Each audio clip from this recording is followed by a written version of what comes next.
them believed me. Can we play banker next time? An antique's value is in the eye of...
Feel free to check the Aquabus map and schedule for details.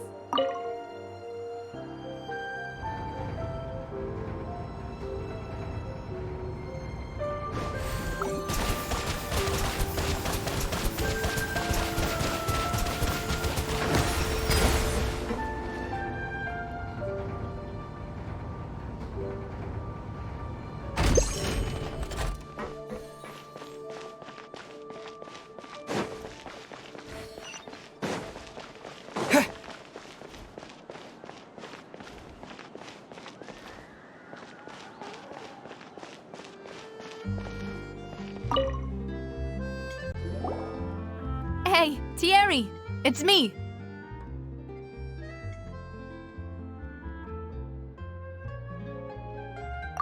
Oh, now, what brings you here, Miss Navia? I've heard that you made quite the name for yourself at the Opera House. Oh, so you've caught news of that already. Oh, okay. Hey, I'm also a member of the Guards, you know. The way you make it sound, people would think I was sent off to Poisson because I had done something wrong. Are you sure there isn't a little bit of truth in that? Under normal circumstances, shouldn't you have been called back to the city already? I mean, where I work is really up to me. Let's just say I enjoy the ambiance of Poisson. Callis did a fantastic job running the town, building Spina di Rosula from the ground up and clearing many obstructions in my way. It would be next to impossible for me to find a similarly easy but high-paying job in the city. Anyway, enough chit-chat. Are these two friends of yours? You, here for some formal business? Yes. These two are my partners. What happened at the Opera House made us realize that Linny's case and my father's may be related. We're trying to reinvestigate the details of my father's old case. Ah, I get it. You think there might be more to the case now that we know people can be dissolved into water, right? I was also flabbergasted when I first heard of it. If you want to go through the original files from your father's case, I can help you look for them. That'd be much appreciated. Thank you. Actually, I have another question. Do you have the authority to dispatch Gardamex? Of course. Without them, I couldn't possibly handle Poisson on my own. Why do you ask? We definitely can't use them to forcefully get more evidence for your father's case. Well, you see, just recently, we were attacked by a horde of unnumbered Gardamex in the city. So, if you hypothetically wanted to do something against me, all you would need to do is get rid of the mecha serial numbers and send them after me. Then you think too highly of my abilities. Dispatching mecha is very different from controlling them. If I had to make an analogy, when you order a dish, the chef will make it for you. You can ask the chef to cook, but not to massage your shoulders or carry your baggage. If you try to make unreasonable demands, the chef would just think you're out of your mind and ignore you completely. The same goes for me and my Gardamex. Removing a serial number is also not as easy as you might think. There are a lot of complex steps to it, and it's almost impossible to keep it a secret. So I can promise you, those mecha were definitely private units. They're certainly not cheap. So, whoever their owner is must be super rich, powerful, or both. Now that you mention it, though, being in the synth business would definitely be profitable enough to afford this.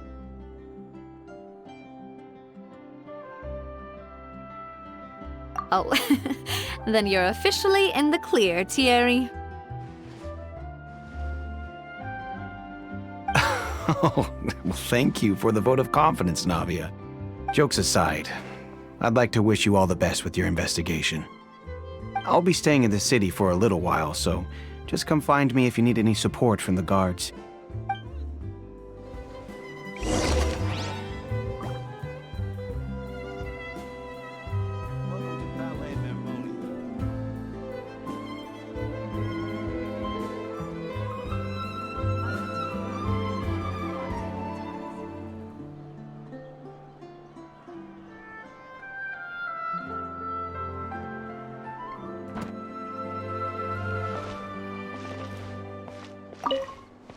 I'll see what I can do for you in Spina di Rasula when it comes to guard stuff, but don't go advertising it to everyone else.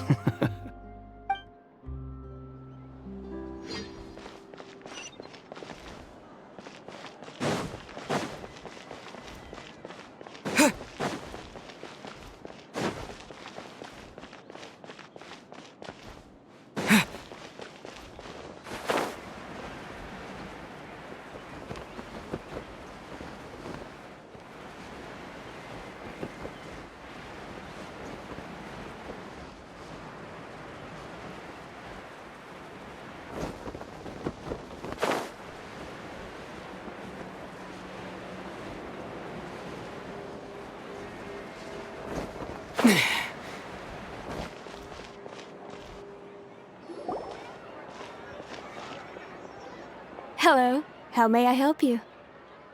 I'm here to see Marcel. Could you please let him know? You can just say Navia's looking for him. Sure, I will let him know right away.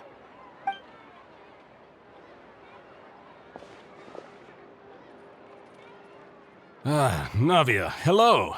Sorry to keep you waiting. I'm not as young as I used to be, so my legs are giving out a bit. Oh, it's all right, Uncle Marcel. There's no need to stress. I just wanted to talk to you briefly about what happened in the Opera House. I'm sure you saw everything too, right?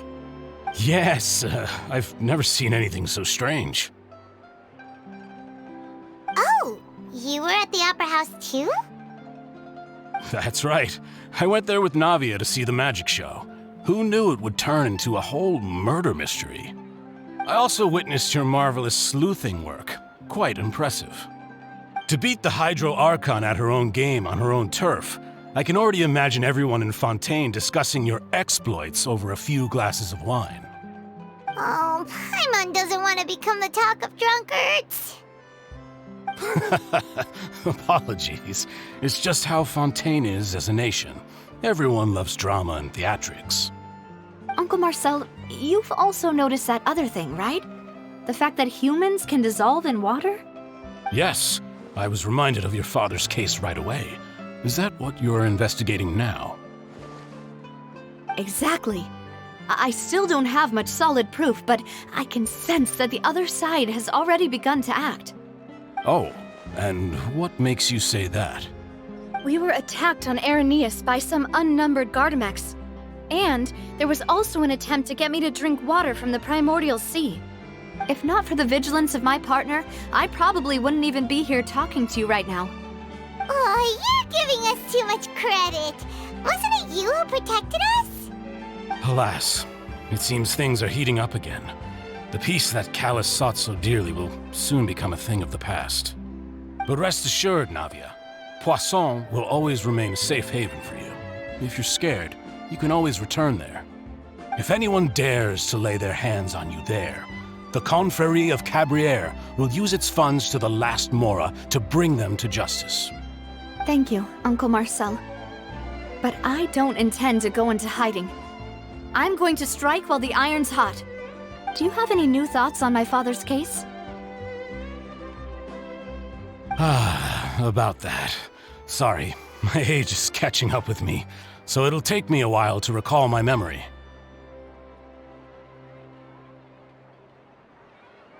The Confrérie was responsible for that banquet, so I was out and about the whole time making sure things were running smoothly. I didn't even have the time to drink with the guests. Then I heard the sound of a gunshot, and the rest was history. Oh, it's okay. No need to push yourself. We'll ask around some more, see if there are any valuable clues elsewhere. Sounds good. Just let me know if you ever need Mora. All my wealth comes from Callus's patronage and support. I'll spend however much it takes to clear his name.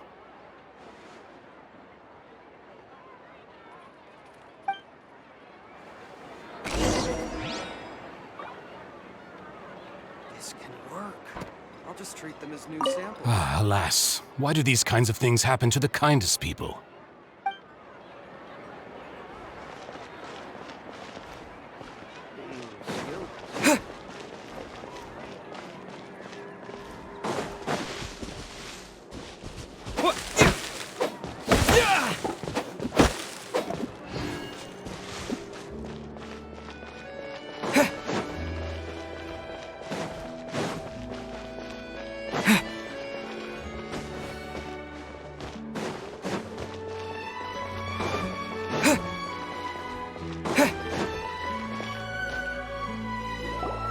We've talked to all three suspects, purely based on their conversations with me. None of them sounded particularly suspicious. I suppose that's to be expected, though. If a single conversation's all that's needed to find them out, then my father wouldn't have needed to investigate the case for so many years. Anyway, even though we didn't make a breakthrough, let's still compile what we were able to find. But where should we start? Ah, you're right! Flora mentioned that Callus probably only ended up with the gun because of circumstance. That makes sense. According to Jacques' family members, he already told them that he had been discovered, and that he had no choice before he left home that day. If I had to guess, he probably received an order from the synth boss to kill my father. Had he refused, he and his family's lives would have been forfeit. So, Jacques fired the first shot? Oh? And why is that?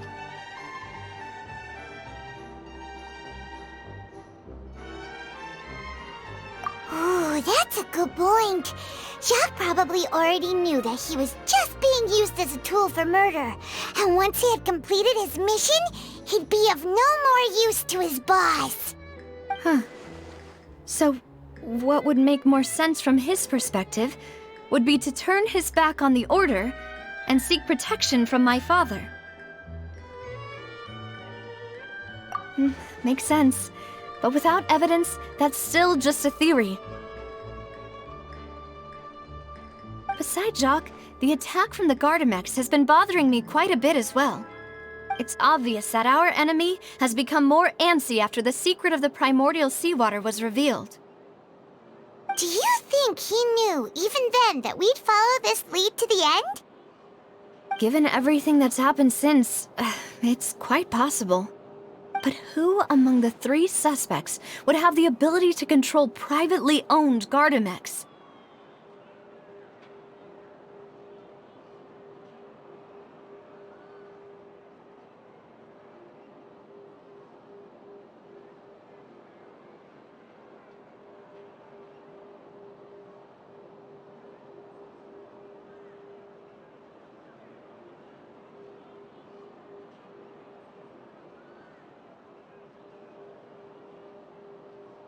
Thierry, you say? Huh. It is possible that he's figured out a way to convert the Gardamex for personal use. But I didn't feel like he was lying when he was talking to us about the mecha. I also don't think he'd be able to keep that kind of tampering under wraps. Yeah. Had he actually tampered with the mecha, we'd be able to prove it with a simple check of the guard's inventory. If the mecha were taken from the guards, it should be pretty easy to find out when and how that happened. Florent? It is true that he was closest to my father, and thus had the best chance of learning about his dealings with Jacques. But as Spina di Rosula's advisor, his work mostly deals with personnel and security, so he shouldn't have much means when it comes to finances. So you're saying he's too broke to afford a mecha army? Exactly. He can't. And even if he could, I don't think he would be able to dispatch a whole group so quickly. Uncle Marcel? My father did really trust him. And they worked together on a large number of projects. Maybe that's how he got to know Jacques. And with funds from the Confrérie, he could also afford a large number of Gardamex. It's still really hard for me to imagine, though. After all, Uncle Marcel has been around since I was just a child. Also, wouldn't this mean he has been spending a whole lot of mora and energy to fight his own synth business? Who could it be?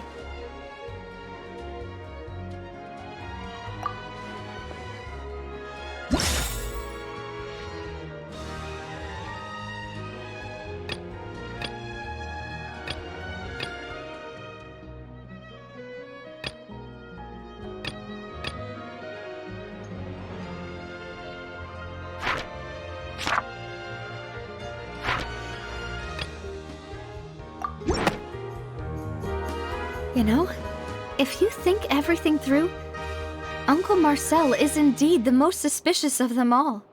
Could we be missing other suspects? Malus didn't know about the people turning into water thing when he narrowed it down to these 3, did he? Malus has always been very reliable, and his judgment of others' trustworthiness has been fair and well considered. When he laid out his case for the 3, the rationale he gave me made a lot of sense as well. The suspect is knowledgeable about the Spina's internal affairs, has the means to dispatch Mecha to assassinate us, and possesses significant intellect and foresight. Even if I don't want to believe it, I'm starting to see how things could all tie back to Uncle Marcel. Well, we still have another trump card on top of all the theorizing and speculating.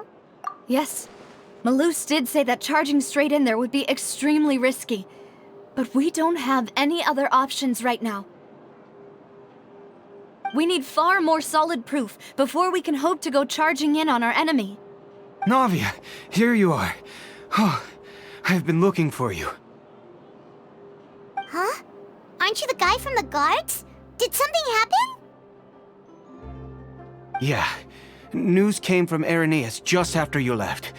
We've got another trial on our hands. Wasn't that place built specifically for holding trials? What's so newsworthy about this one? I know. but they said the person they're putting on trial is a Fatui harbinger called Tartaglia. What? Is that someone you know? Yeah, we know him. Maybe even a little too well. Well, he's been accused of being the true culprit behind the serial disappearances case. It's absurd, don't you think? Wait, how? None of our investigations have had anything to do with him. That's what I thought was strange about it, so I came to tell you the news right away. If the charge against him stands, then it'll be next to impossible to get the guards to support any of our planned investigations. Right, because they'll think they've already found the culprit. Yeah, and it'll be a lot harder then to clear Mr. Callus's name. I understand. Well, partner, what do you think we should do? We still haven't found any conclusive evidence. Huh? Split up? What do you mean?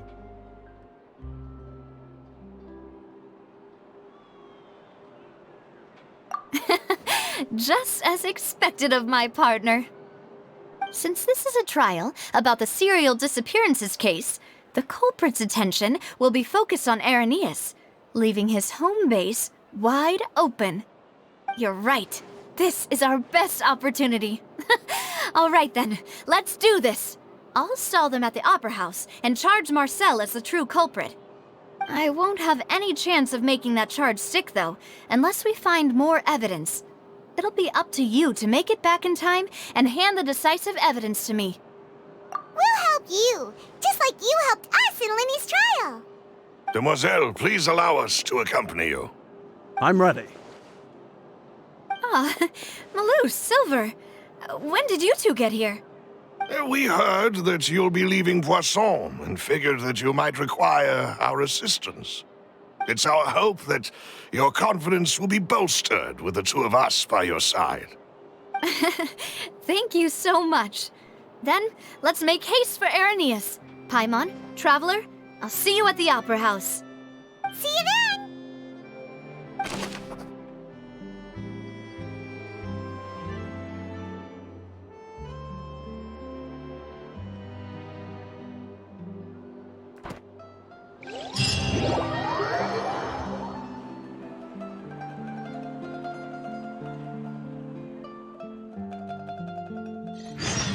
Now that Navia has set out for Irenaeus, we should also get going.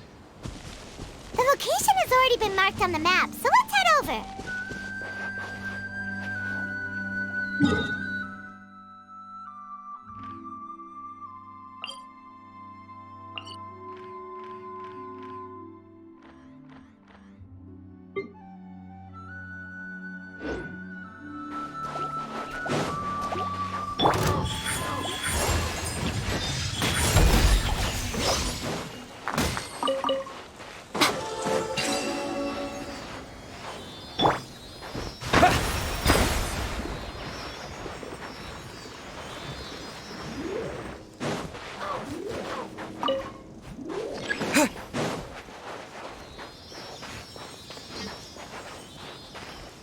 Water jet!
accomplished. Can I go back and sleep?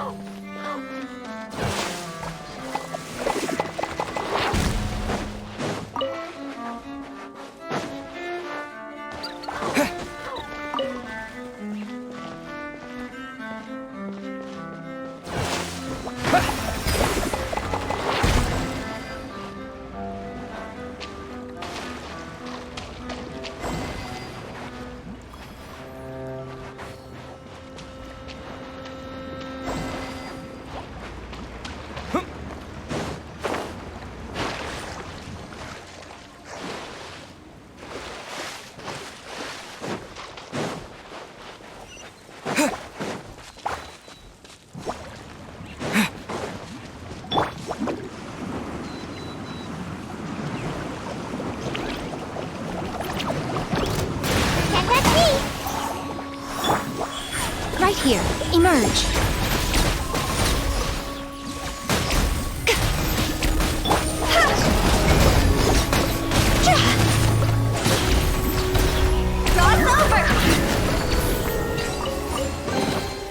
Oh, what a cute treasure coffin. Go!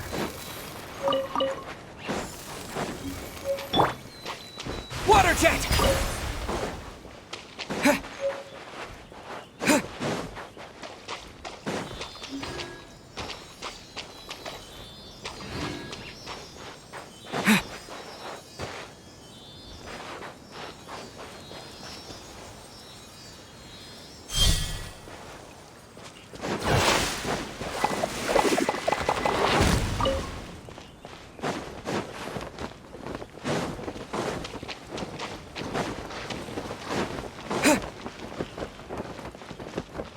Just need to have patience.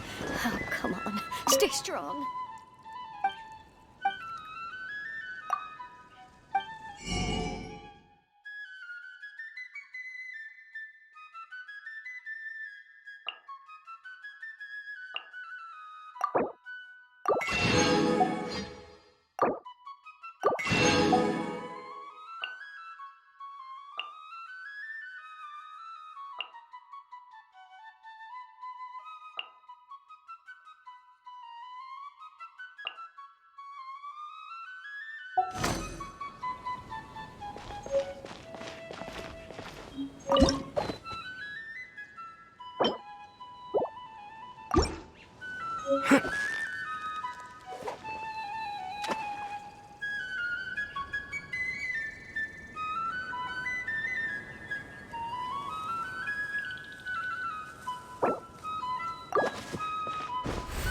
Water jet!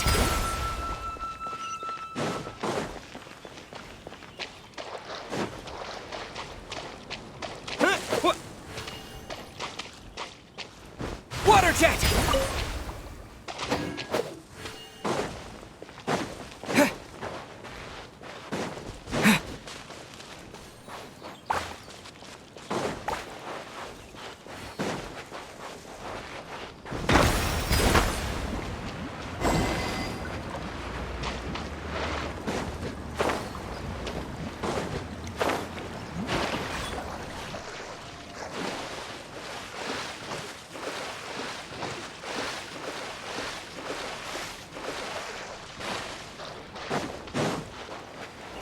Water jet!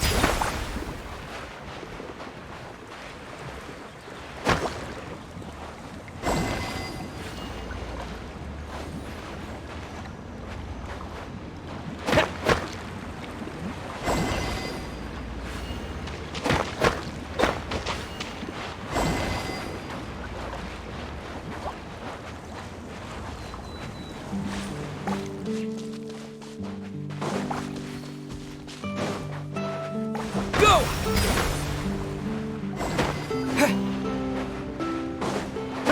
Yeah! Yeah!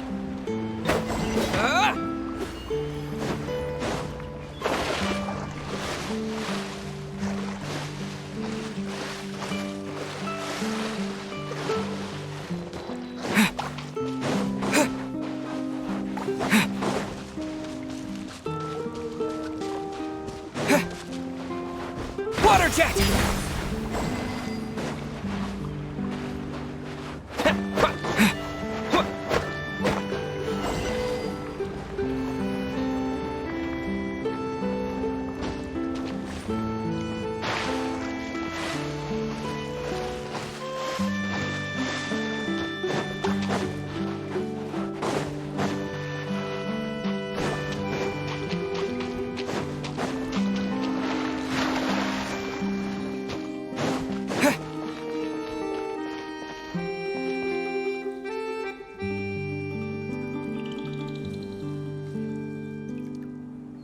I just need to have patience. Oh, come on. Stay strong.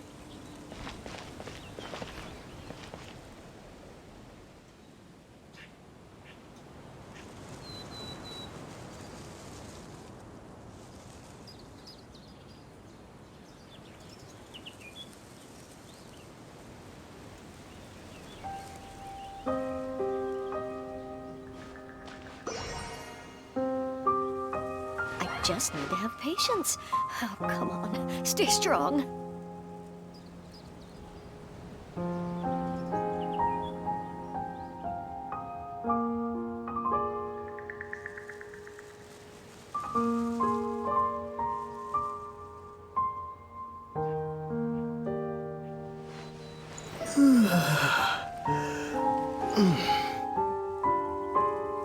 I just need to have patience. Oh, come on. Stay strong.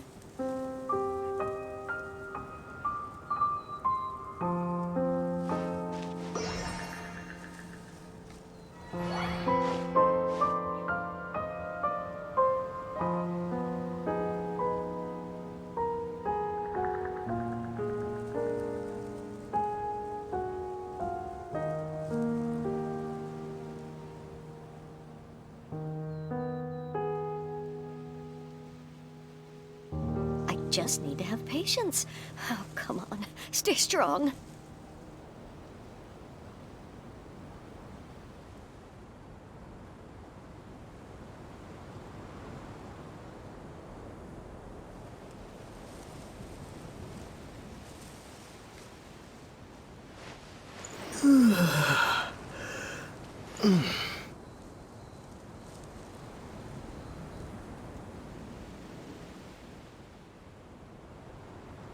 Just need to have patience. Oh, come on. Stay strong.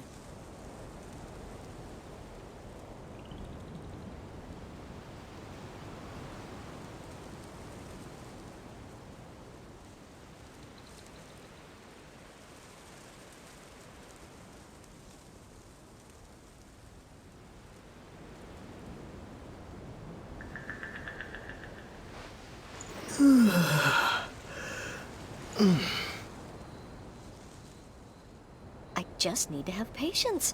Oh, come on. Stay strong.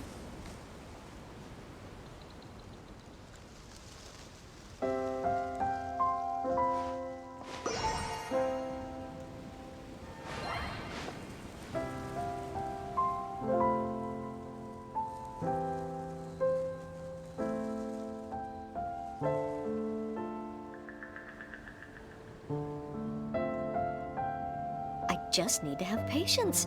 Oh, come on. Stay strong.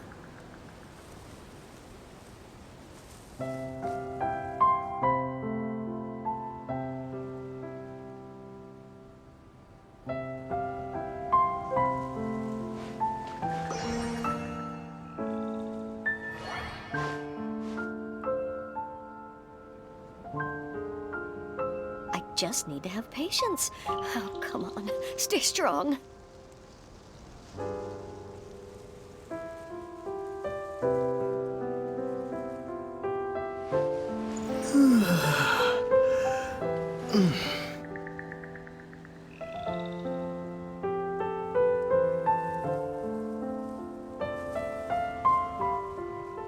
Just need to have patience. Oh, come on. Stay strong.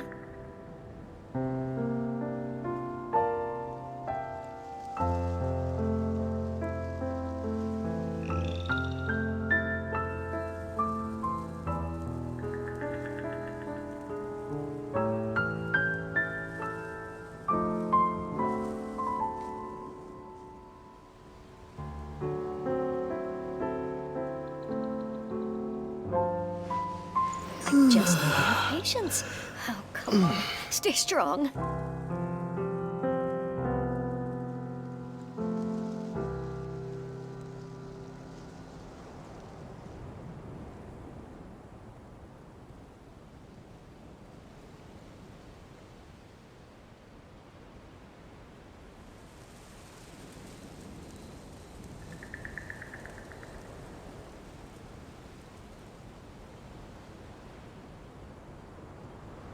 I just need to have patience.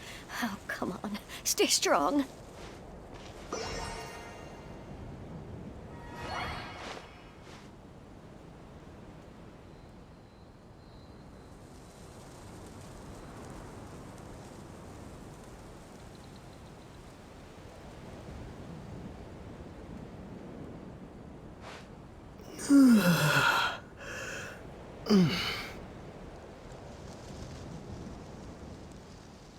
I just need to have patience. Oh, come on. Stay strong.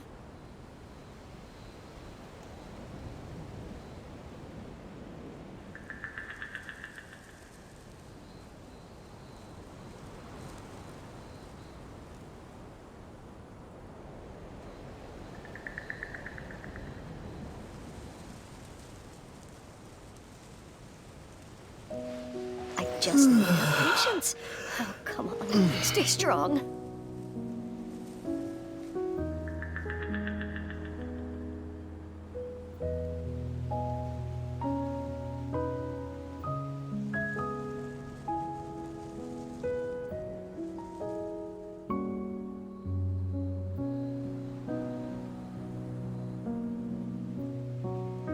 I just need to have patience.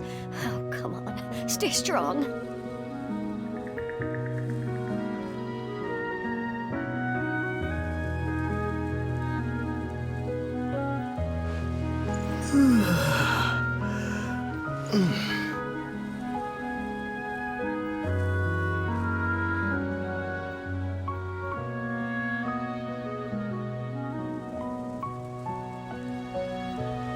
I just need to have patience. Oh, come on. Stay strong.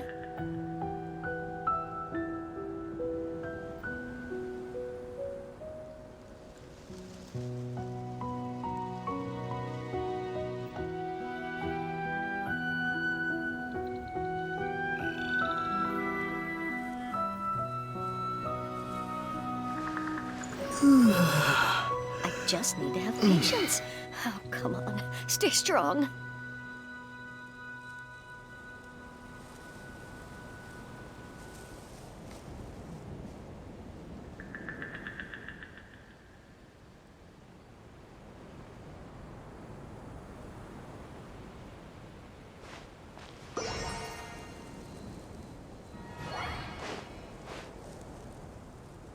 I just need to have patience.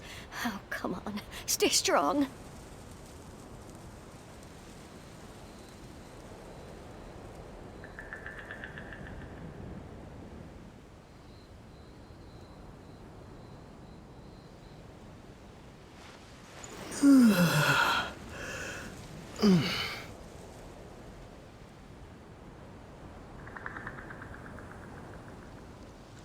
I just need to have patience. Oh, come on. Stay strong.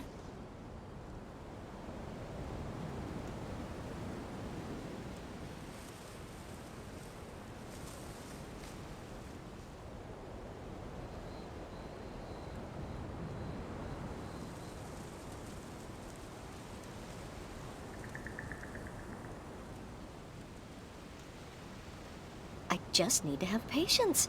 Oh, come on. Stay strong.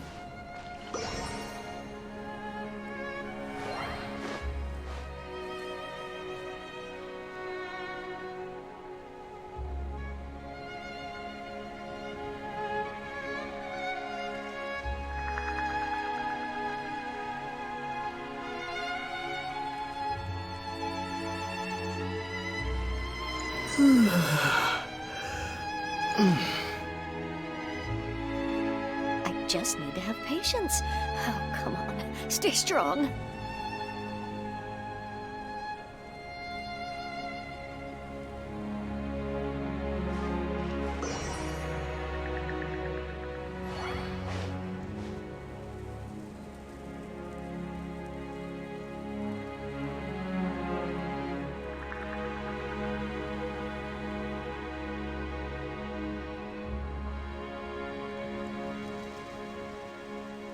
I just need to have patience. Oh, come on. Stay strong.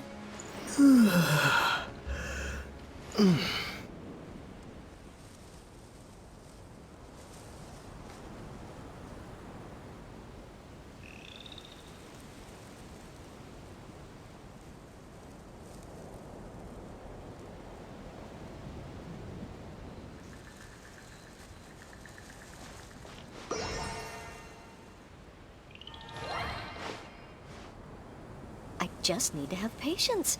Oh, come on. Stay strong.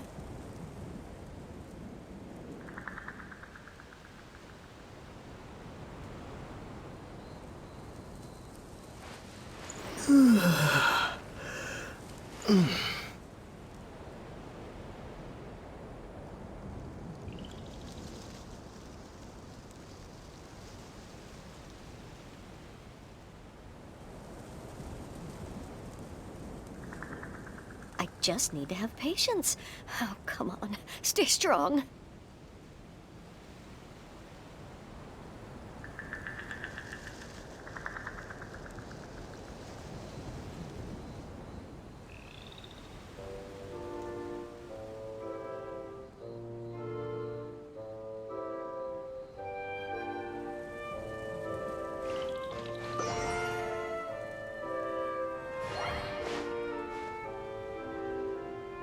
I just need to have patience. Oh, come on. Stay strong.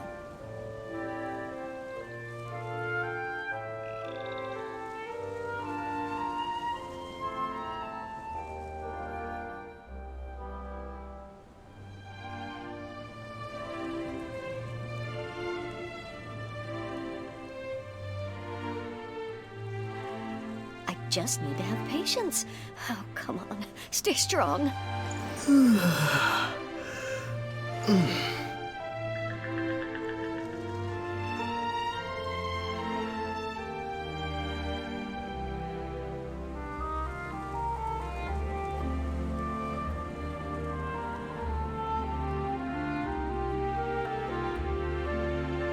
I just need to have patience. Oh, come on. Stay strong.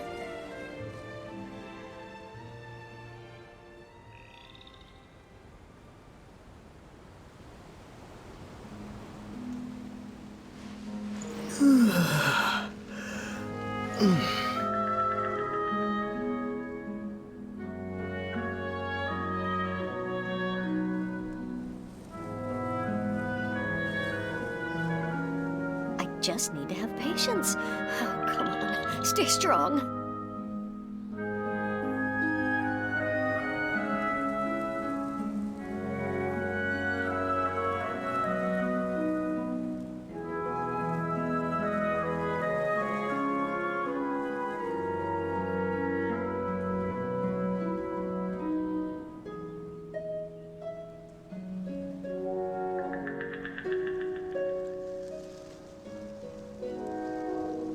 I just need to have patience. Oh, come on. Stay strong.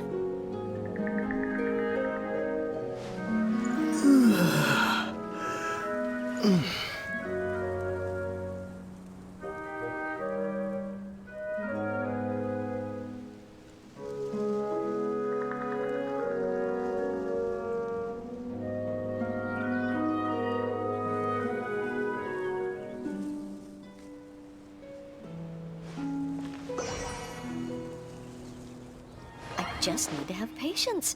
Oh, come on. Stay strong.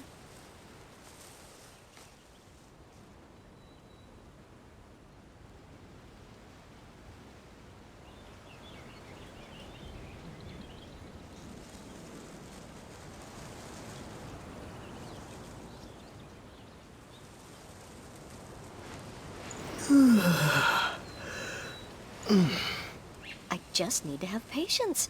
Oh, come on. Stay strong.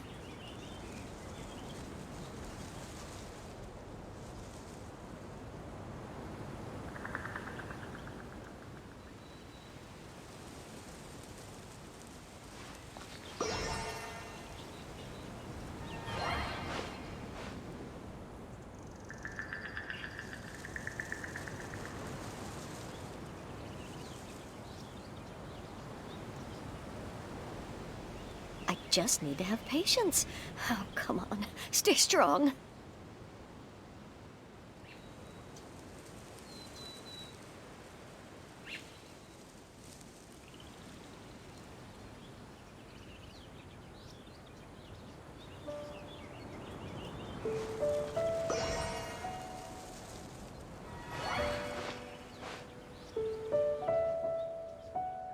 I just need to have patience. Oh, come on. Stay strong.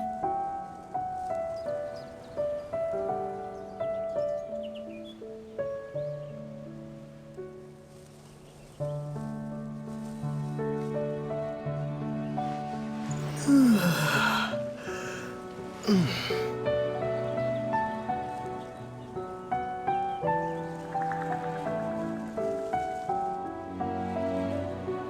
just need to have patience.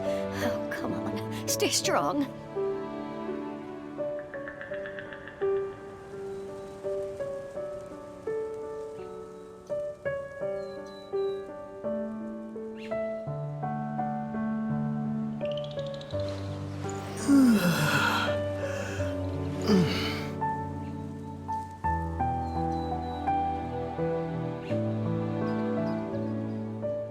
I just need to have patience. Oh, come on. Stay strong.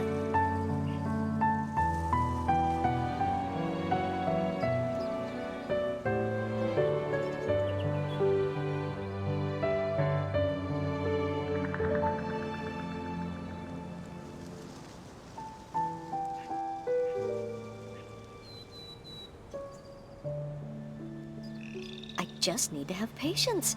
Oh, come on. Stay strong.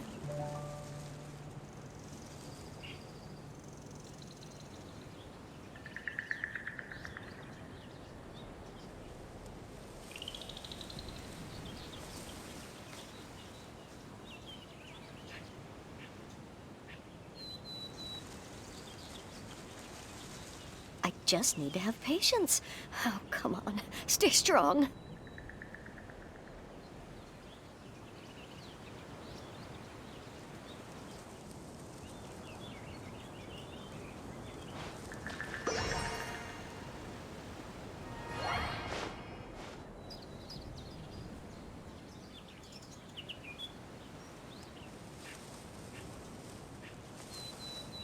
I just need to have patience. Oh, come on. Stay strong.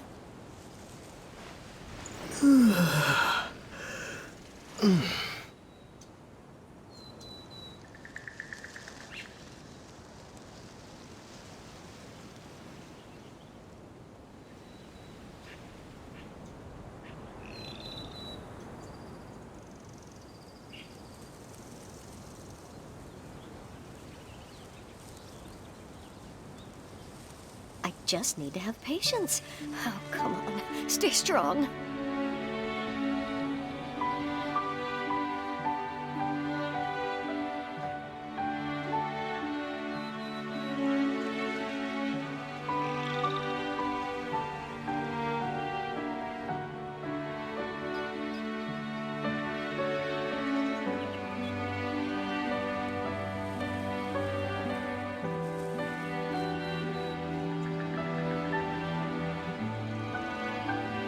I just need to have patience.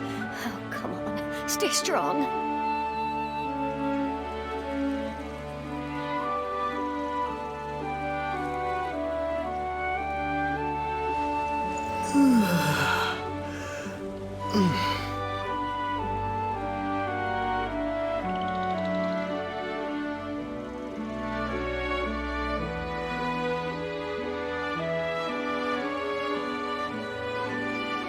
I just need to have patience. Oh, come on. Stay strong.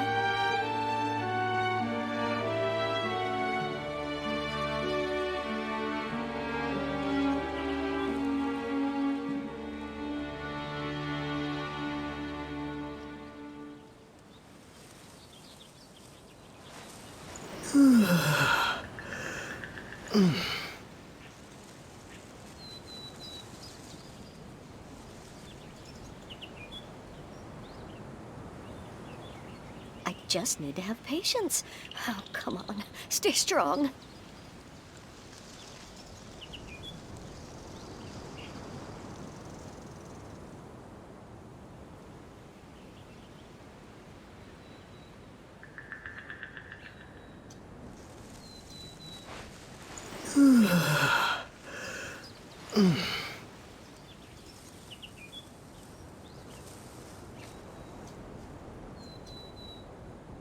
I just need to have patience. Oh, come on. Stay strong.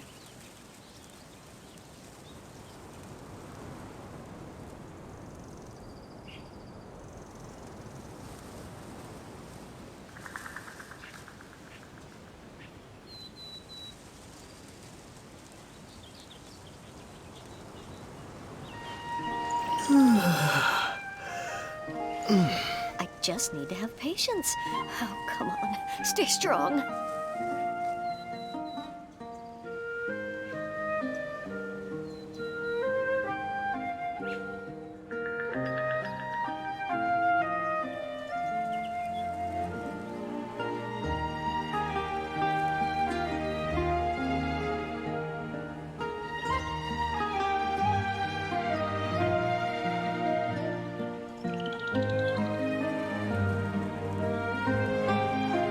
Just need to have patience. Oh, come on. Stay strong.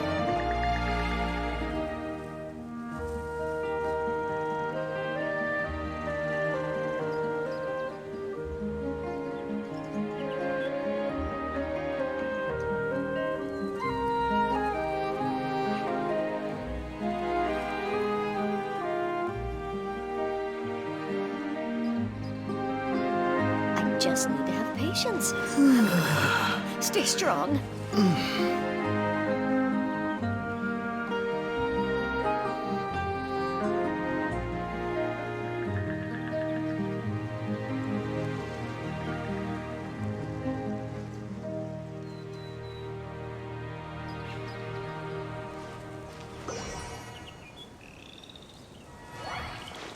I just need to have patience.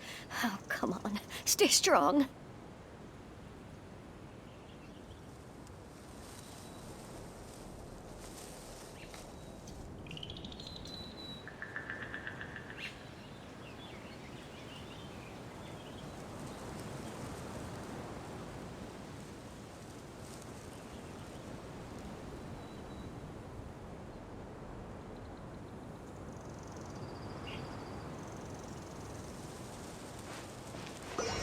I just need to have patience. Oh, come on. Stay strong.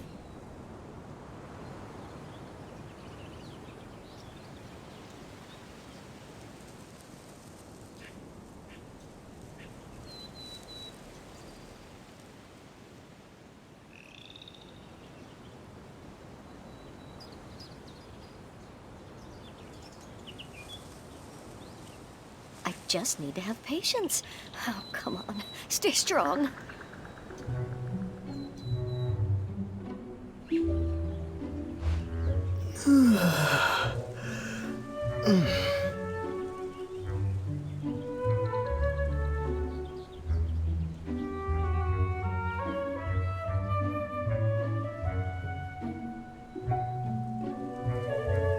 I just need to have patience.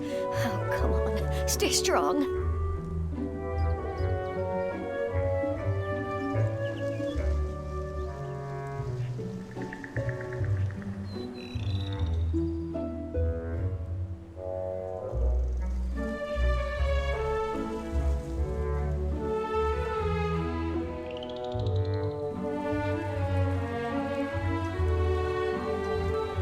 I just need to have patience. Oh, come on. Stay strong.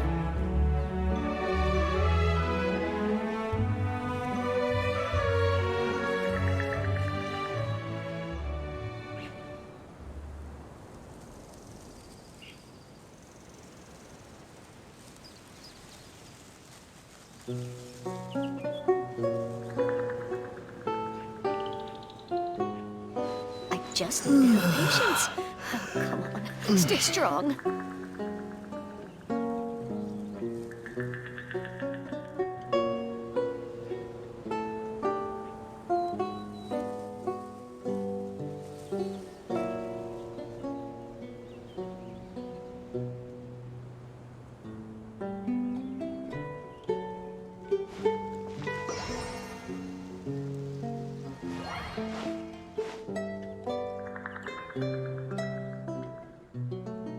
I just need to have patience. Oh, come on. Stay strong.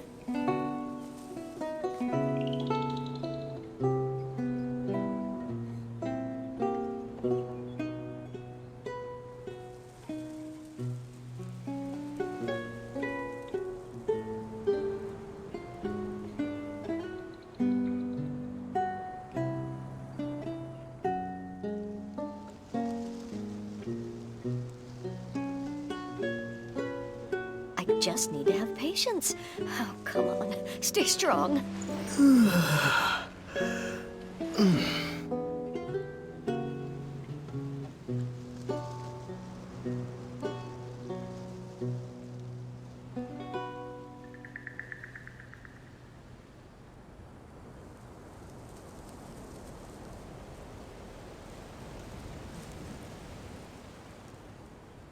I just need to have patience.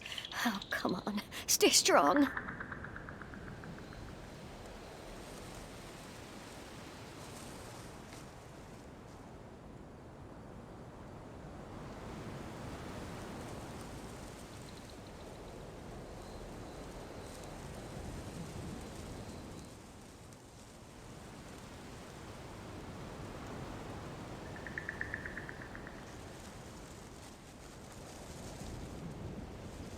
I just need to have patience.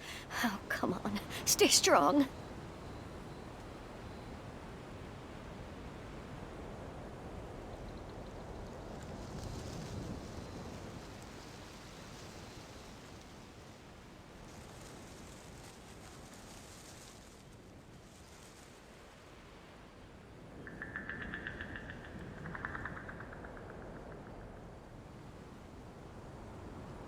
I just need to have patience.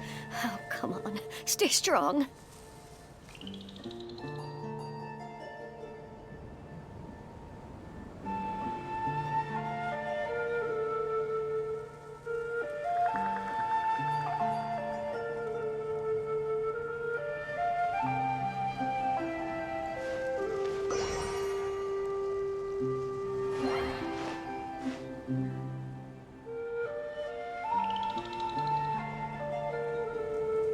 I just need to have patience. Oh, come on. Stay strong.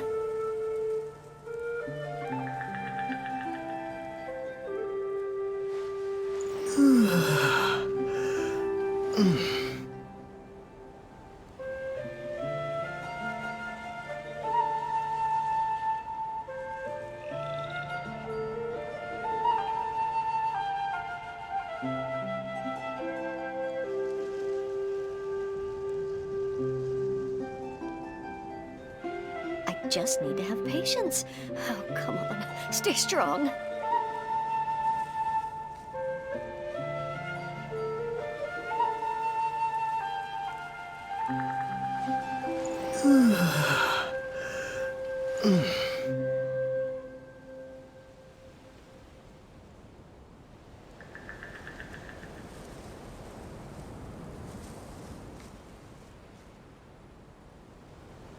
I just need to have patience.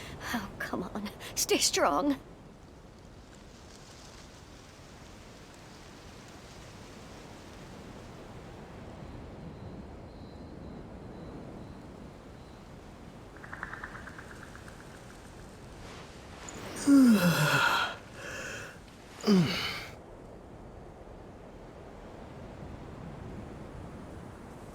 I just need to have patience. Oh, come on. Stay strong.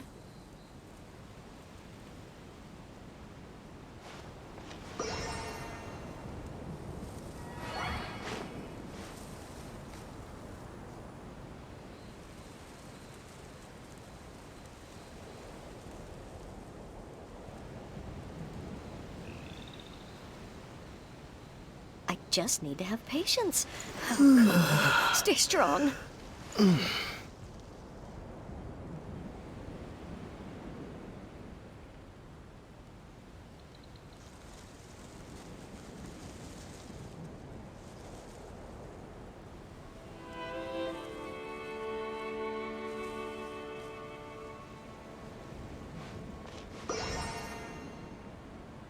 I just need to have patience.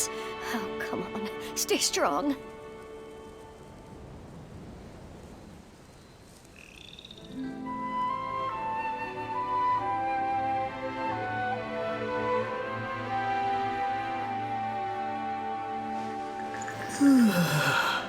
I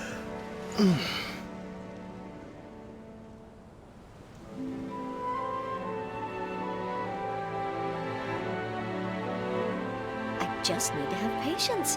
Oh, come on. Stay strong.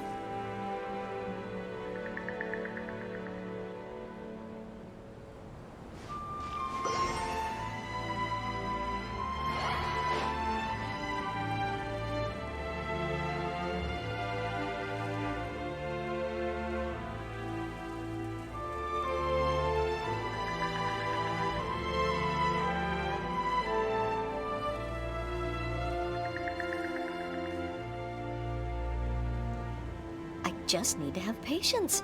Oh, come on. Stay strong.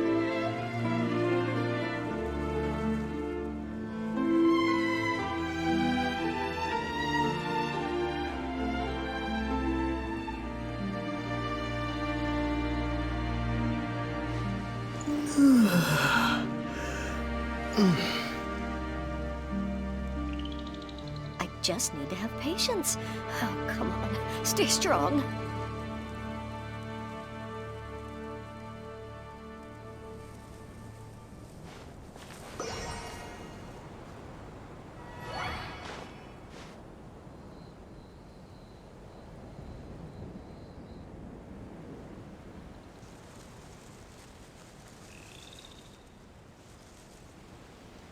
I just need to have patience. Oh, come on. Stay strong.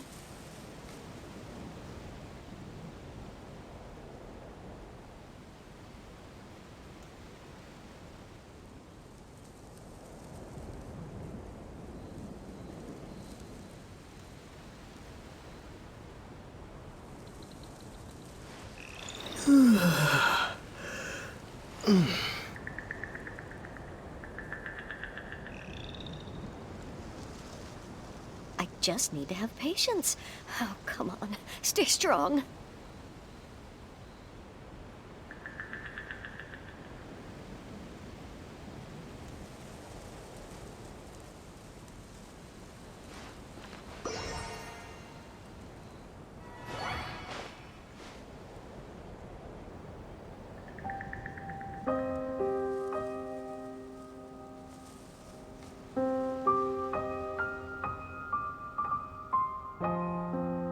I just need to have patience.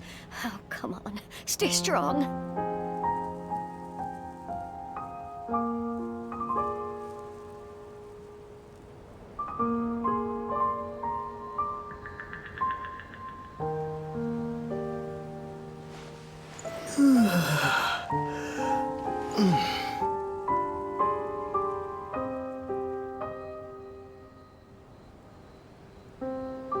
I just need to have patience. Oh, come on. Stay strong.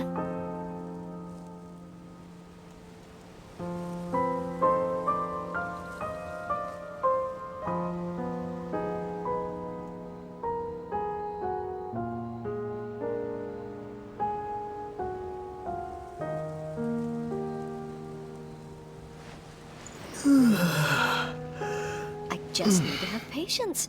Oh, come on. Stay strong.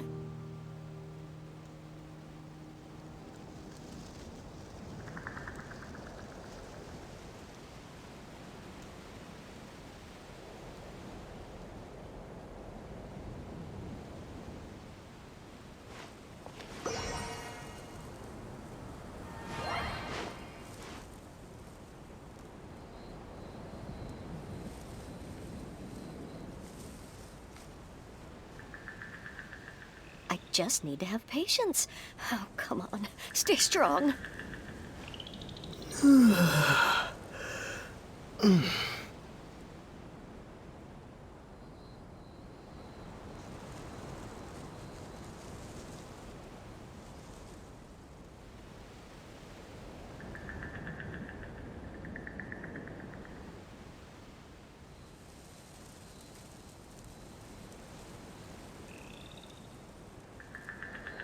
I just need to have patience. Oh, come on. Stay strong.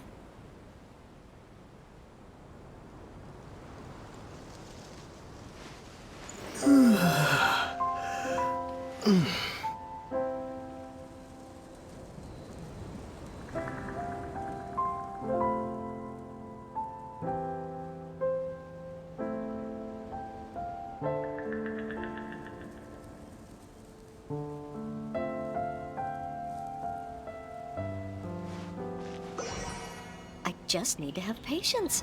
Oh, come on. Stay strong.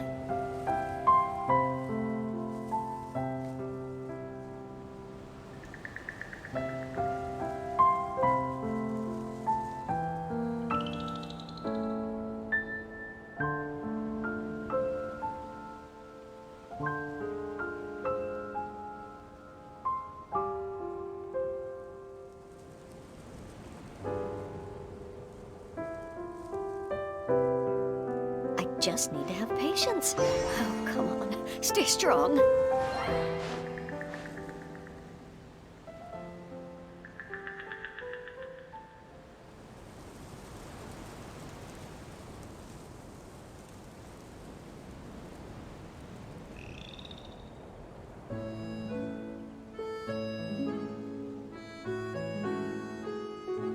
I just need to have patience.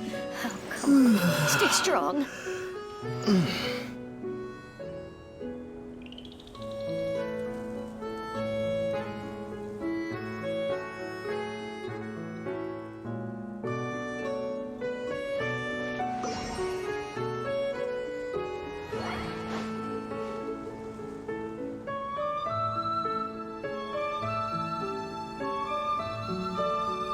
I just need to have patience. Oh, come on. Stay strong.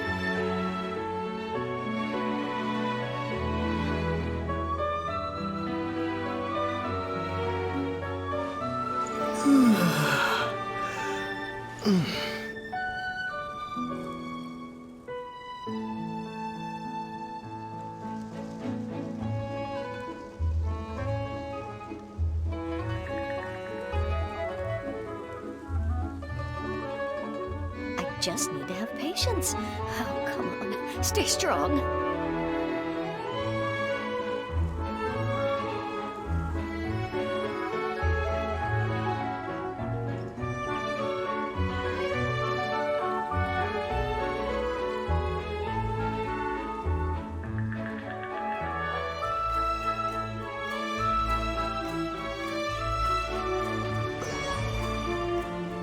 I just need to have patience. Oh, come on. Stay strong.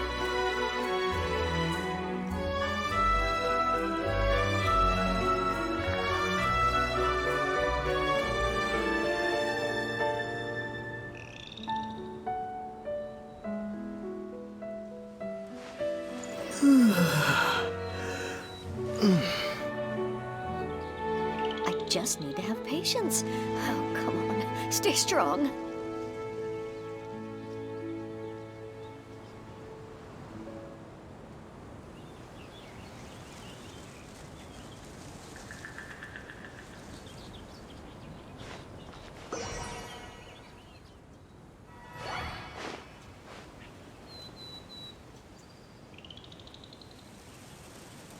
I just need to have patience. Oh, come on. Stay strong.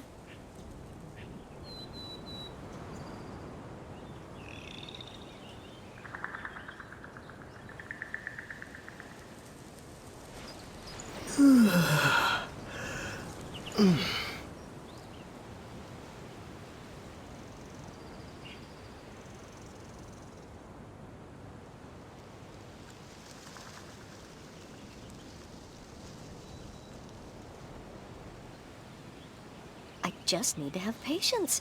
Oh, come on. Stay strong.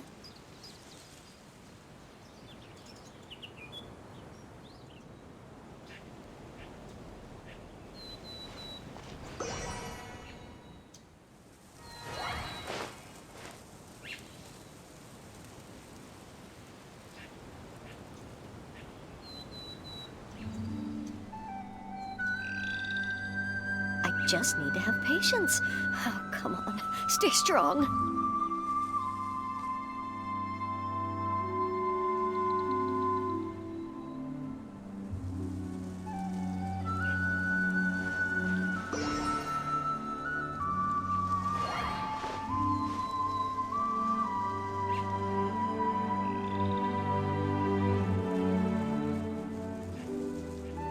I just need to have patience. Oh, come on. Stay strong.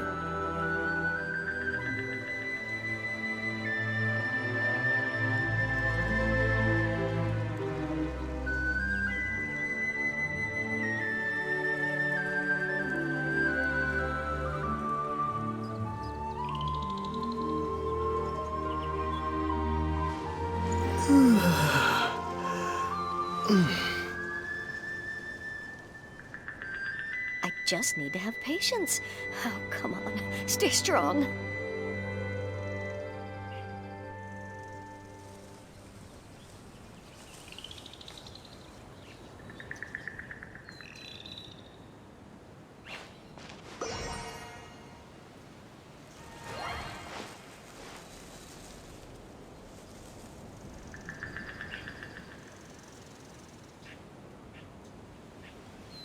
just need to have patience.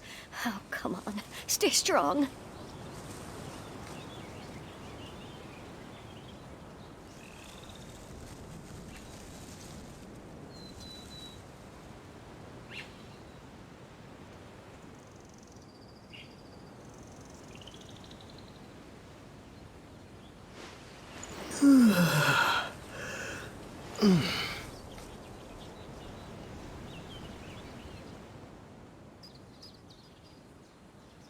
I just need to have patience. Oh, come on. Stay strong.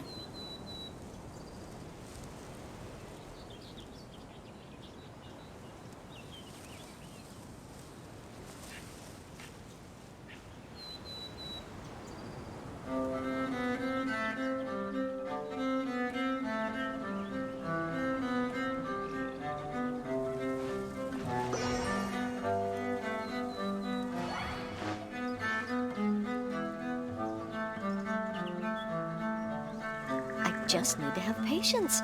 Oh, come on. Stay strong.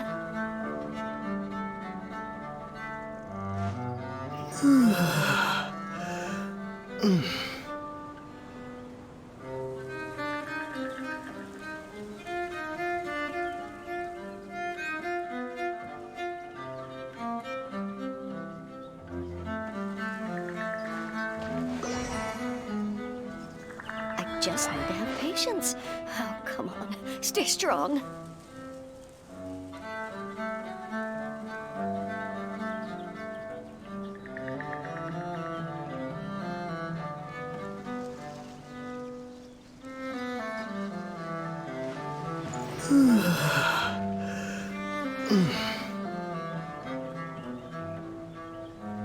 I just need to have patience.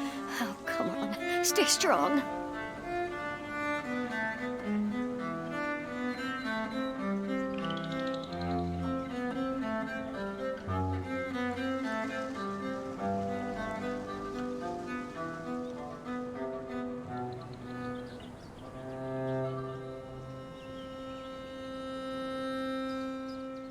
I just need to have patience. Oh, come on. Stay strong.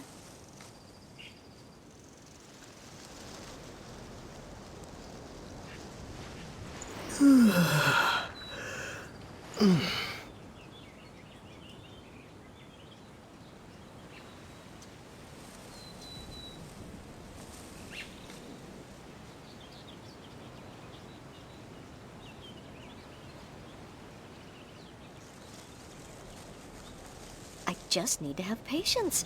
Oh, come on. Stay strong.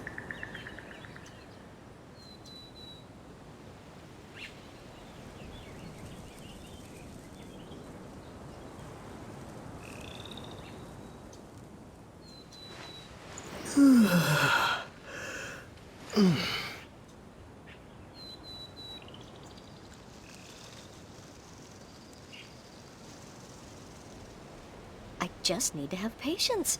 Oh, come on. Stay strong.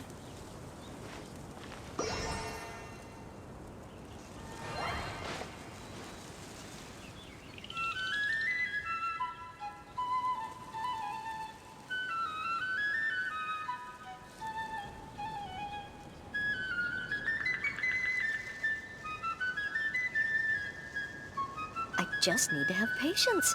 Oh, come on. Stay strong.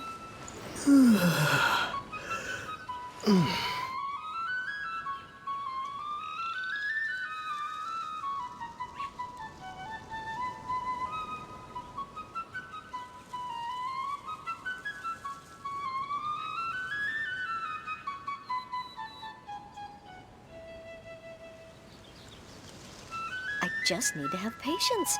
Oh, come on. Stay strong.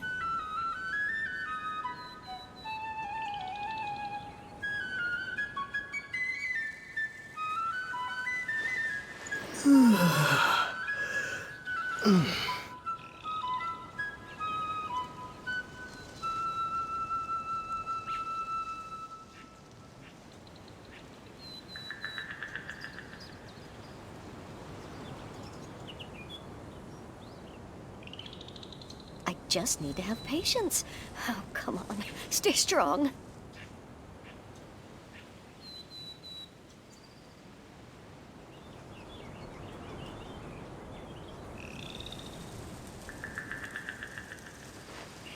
I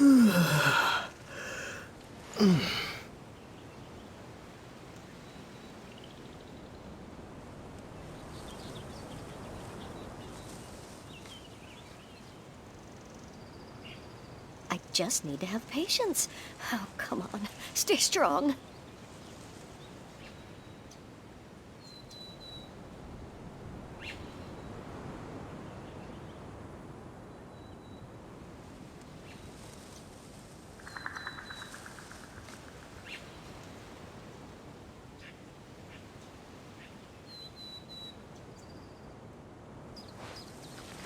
I just need to have patience.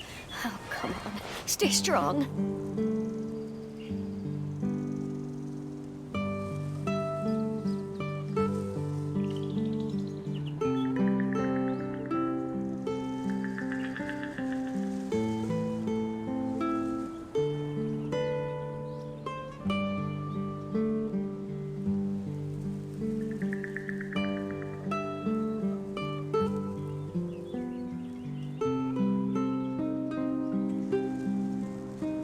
I just need to have patience. Oh, come on. Stay strong.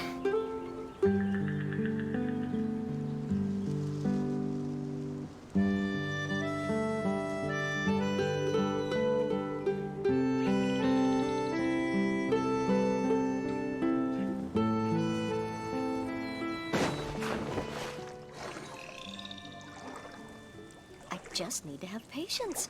Oh, come on. Stay strong.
According to Malusa's info, the synth production base is underwater. Let's go and try to find the entrance.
So this is the entrance that leads to the synth production base. It sure doesn't seem out of the ordinary at all. Ah, you're right. An important place like this is bound to have a ton of protective measures and mechanisms. Navia's probably arguing up a storm right now to stall for us.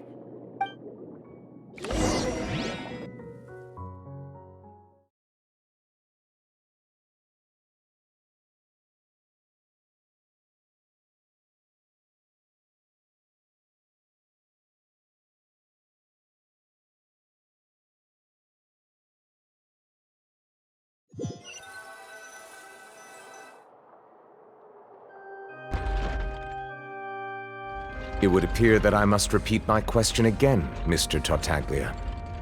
Do you accept the charge that you are the true culprit behind the serial disappearances case? To be perfectly honest, I don't understand your country's complicated court system, or the reason why I'm being charged with something I've never even heard of. However, I did hear that people who have been charged can choose to participate in a duel to clear their name. Is that right? In which case, as long as I accept the charge, I can have an all-out fight with that champion duelist Clorend, right? I've got to admit, that's one of the most enticing offers I've ever received. When I privately sparred with her last time, she was obviously holding back. Real disappointing. Hey! Don't you understand? You're currently the prime suspect for a major case. This isn't the place for you to be looking for fights. Oh? Sounds like the Hydro Archon wants to lecture me on the ways of the Opera House. Then why don't you duel me too? I'm the kind of student that learns best in the heat of battle. No. That's not what I meant. Alas, it would appear that communication with the defendant is going poorly, and we have made very little progress. In that case, let me explain everything from the very beginning again. The goal of this trial is to determine the culprit behind the serial disappearances case. That case had nothing to do with him. You've got the wrong man. Huh? What's going on? Why is she interjecting again? I told you it couldn't be one of the Fatui harbingers. Miss Navia, this is the second time you've interrupted the court proceedings. I only tolerated your behavior last time because you were able to provide the court with a key eyewitness. But that was an exception rather than standard court protocol. I can very well charge you with contempt of court for your interjections. Oh, please. Did you ever think I had any respect for this place's pointless theatrics? We can put that discussion aside for now. I'm not here to argue with you. I'm here to charge the true culprit behind the serial disappearances case. And if my charges prove true, then Tartaglia here will be proven innocent by default, correct? Oh, a young lady has charged in and offered to clear my name. How fascinating. Well, I'd gotten half bored to death by all these rules and procedures anyway, so I'll take you up on that offer. So, Your Honor, is there nothing else for me to do now? You may take a seat for now in the audience, but that doesn't mean the suspicions against you have been lifted. Now then, Miss Navia, who is the person you would like to charge instead? That person is...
Marcel, the head of Confrérie of Cabrières!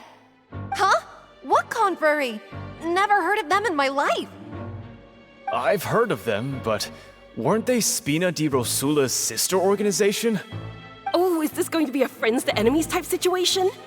Please let me remind you, Miss Navia, that charging someone is an incredibly serious matter. Committing to the charge also means taking on the legal responsibilities associated with it. And if the charge fails, depending on the circumstances, you may also be charged with the crime of making a false accusation. Knowing this, do you still wish to charge this man? Yes, I do. In that case, I declare the charge to be valid. Miss Navia and attorneys, please take your places on the court. Members of the guards, please contact Mr. Marcel right away so that he may stand trial.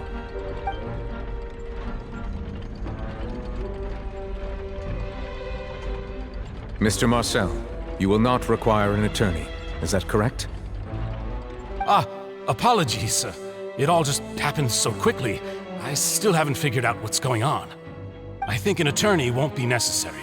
This is probably just a misunderstanding between me and Navia. Very well. In that case, since both sides have now arrived, Miss Navia, please present your charges. I would like to take everyone back to 3 years ago, to the case of Callus the Unfaithful. Only through elucidating what really happened in that case, can we connect all the dots for the serial disappearances case. Navia, do you really think that I was the one who killed your father? Come on, why would I do that? Callus was my benefactor, and remember both you and I only ran to the scene when we heard the sound of a gun. If that's enough to make me a suspect, wouldn't that make everyone at that banquet a suspect as well? I think there's no point in getting into the specifics right now. The audience doesn't even have the big picture yet. Even I'm struggling to remember some details of that case. Exactly correct, Your Honor. I must refresh everyone's memory about that case before I can explain my charge and reasoning. I see.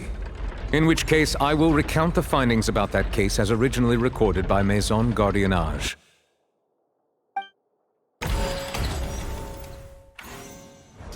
On the day of the murder, Spina di Rosula hosted a large banquet in a countryside estate owned by the Confrérie of Cabrières.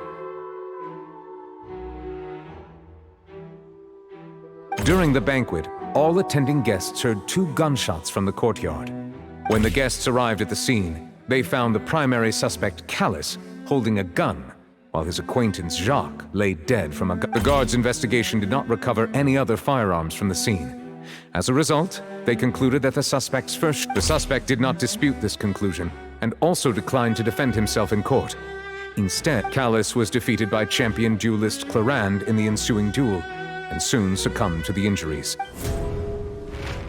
These are the known facts about the case. The one with the motive to kill was Jacques, not my father. And even so, Jacques still had no reason to pull the trigger. In truth, the third person shot Jacques first, and was shot in turn by my father when my father seized the gun from him. After that, the true culprit turned the third person into water, erasing all traces of him from the scene. Thank you for the summary, Your Honor. Of course, the guard's conclusion appeared quite sensible to us at the time. However, we should revisit the case now that we've gained new information about the abilities of water from the primordial sea.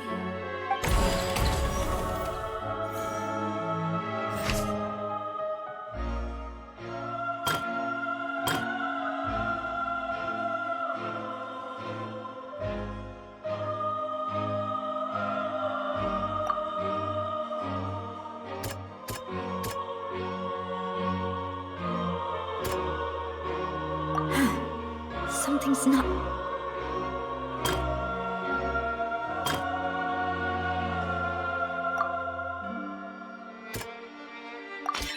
A pile of clothing was found at the scene. The guards once believed they were used by Jacques as a costume to disguise himself. But since it was raining that day, the culprit was confident that they could use the rain to wash away all...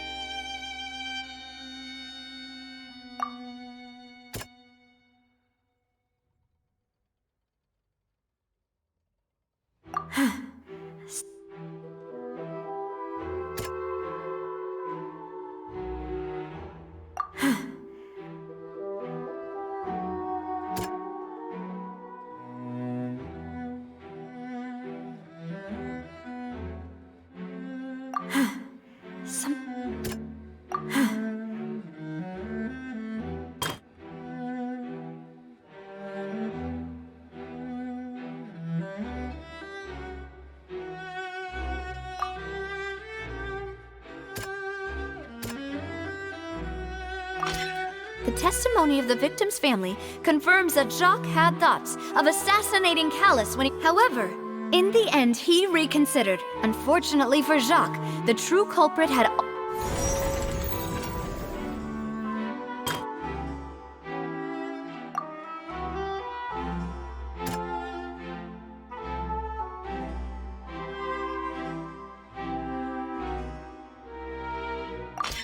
This assassin first shot Jacques, then turned to shoot Callus, only for...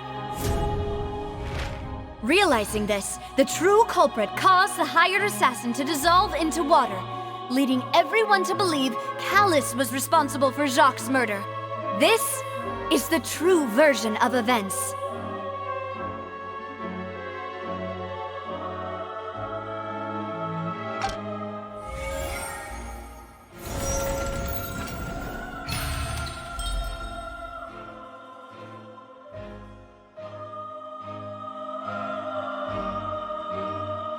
So that's what happened.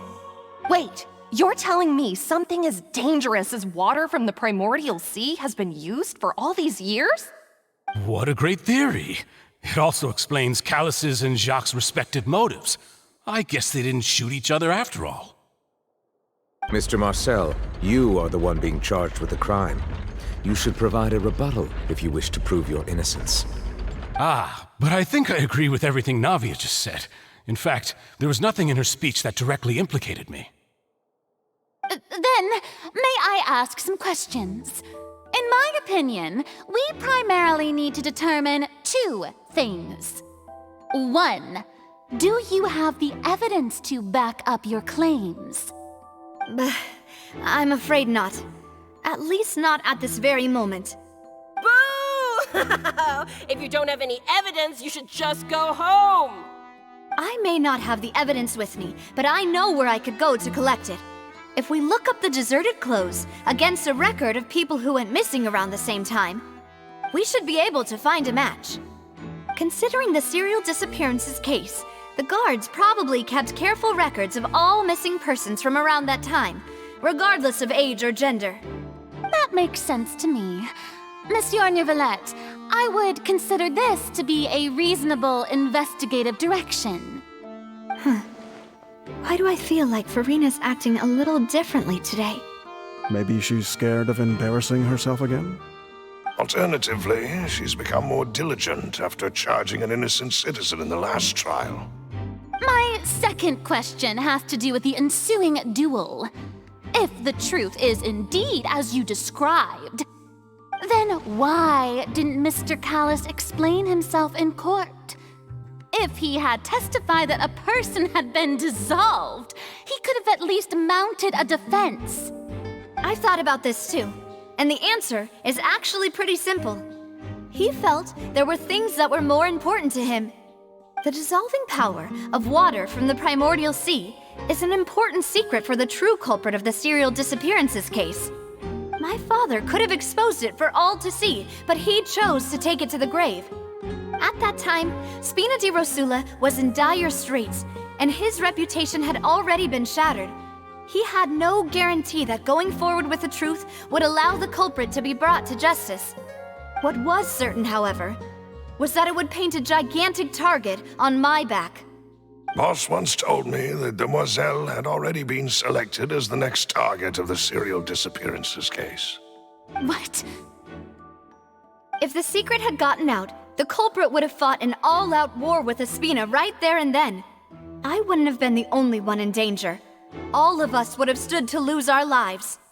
Of course, the guards might eventually figure out the truth of the matter and determine that we were in the right. But what good would that do?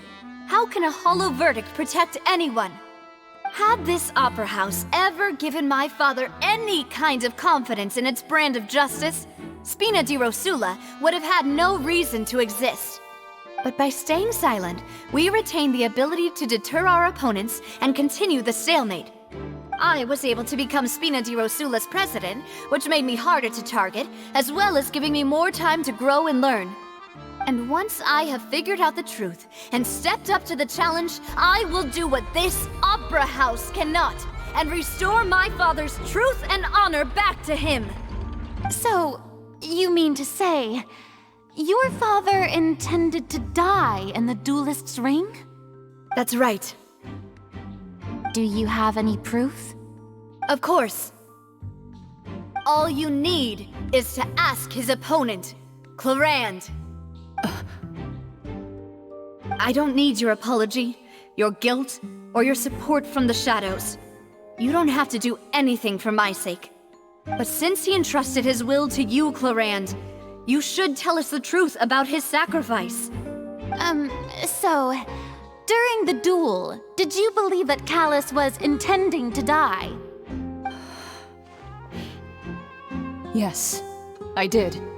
As a champion duelist, I've fought many battles and taken a countless number of dishonored lives. In my line of work, I've seen all kinds of people give their all for the faintest hope to continue living. Some were determined, others passionate, and some even manic and twisted. Just one look and I can tell if a duelist is hoping to live or if they're looking to die. I hereby swear on my name and honor as a champion duelist that Mr. Callus never intended to leave the ring alive. Since that's your testimony, I have no more questions. It appears there really are good grounds to reopen this case. I concur. However, Miss Navia, you still have not explained the link between your father's case and the serial disappearances case. Right? What she said was fascinating, but kind of beside the point. Wait, weren't they just talking about the serial disappearances case? Of course, Your Honor. The two cases are connected via a matter of timing. In my father's case, the culprit intended to kill both Jacques and Callus. As a result, they planned to act after hearing 2 gunshots. And at the end of Linny's trial, the culprit also only dissolved the victim in front of everyone because they realized they were at risk of being identified. The culprit could only time their actions so precisely if they were already at the scene. Coincidentally, Marcel attended both the banquet and the trial. So that's why you suspected me. Even after hearing your reasoning, I still can't help but find it a little preposterous. I'm used to it, though. You've always been an impulsive and sentimental child, Navia. It's one of your most endearing traits. No need to appeal to pathos. I won't try to refute your points one by one, but even if everything you just said was true, can you prove that I was the only person present at both events? On top of that, does a person have to be physically present to control the timing? Can't someone remotely monitor the place?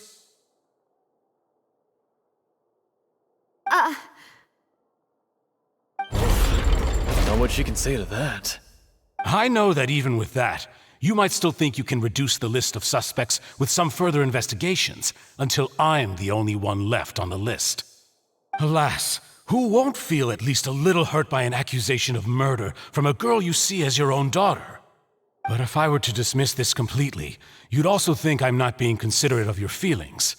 Ah well, let Uncle Marcel teach you another lesson. Do you know what the biggest flaw in your reasoning is? I suppose you're gonna tell me anyways. It's timing again. I'm a businessman by trade. From that standpoint, there's no reason for me to kidnap young women. It's a high-risk action with nothing to gain. In addition, I left my home in Snezhnaya when I was young to come to Poisson and work in some trade. My business only thrived when I received Callus's patronage. But the disappearances began before I ever stepped foot in Fontейн. I do apologize, Demoiselle. This was my mistake. No, it's not your fault. I'm sure he had come prepared. Is there anything else you'd like to say? Would you like to check the date of my first business license against the first known case of the serial disappearances? You can also take a look at my border entry records, or ask my friends and family when I left Snezhnaya for the first time. Could those records and testimonies do something to appease the unspeakable anguish in your heart? Seems like she got the wrong guy. At this rate, Navia will be convicted for falsely accusing him. I think you've done a superb job of dissecting your father's feelings as he neared the end of his life. But aren't you going against all of his wishes and expectations right now? He wished for you to become more rational, collected, and conscientious, instead of dwelling only on your own feelings. Once you've learned to be more considerate of others' feelings, and to stop rushing headlong into things, you'd have met most of his expectations. This isn't just about me, and it never has been. The biggest difference between me and the rest of the victims is that I still have the ability to search for the truth. while that same agency has long been taken from them. The people whose families were destroyed by synth abuse, the people who lost their loved ones to the serial disappearances, and the people who suffered tragic ends due to their sense of justice. Many people's images are flashing before my eyes. I'm sure some are coming to those of you in the audience as well. And whose image do you see, Marcel? Is it a man named Vacher? Oh, so you do know that name. I'm merely surprised you'd suddenly say the name of someone I've never even heard of. I was waiting for you to say that.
Right now. Emerge.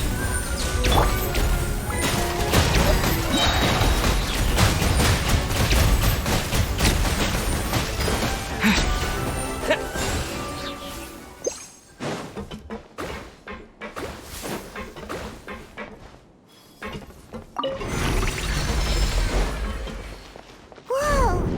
The floor is going up! Is it because of this mechanism in the middle? That guy really prepared a lot of stuff for this place.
need to go up, but Paimon doesn't see a way.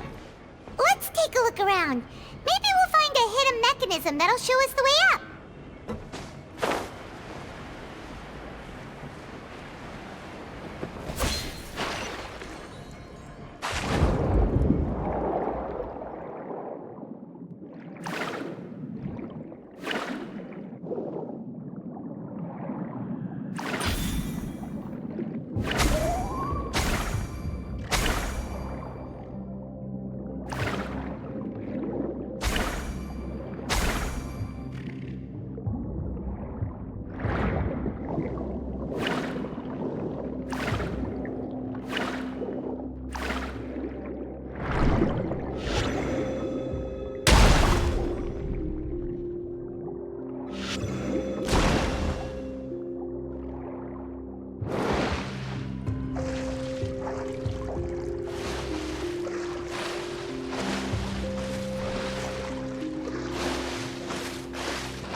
The water level is rising! Now we can swim to the top! But this is still a ways away from where we need to go.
Right now, emerge.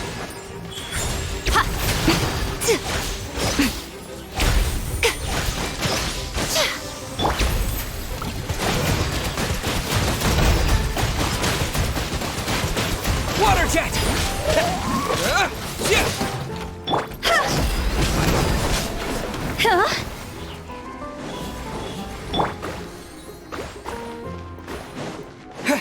Water jet! Gotta dash!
here.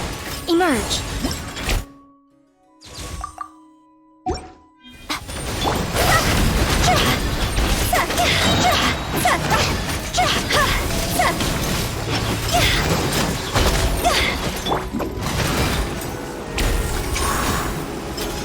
Can't touch me! And away I go! Wipe out! Right here.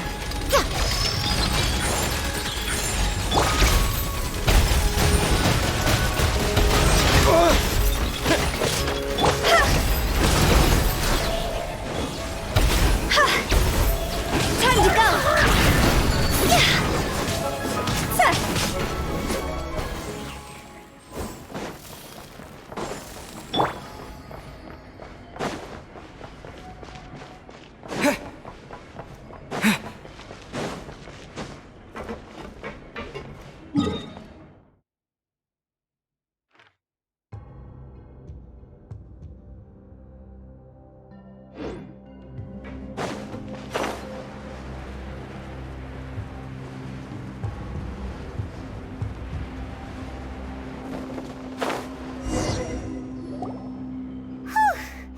After all that, we finally made it to the innermost sanctum.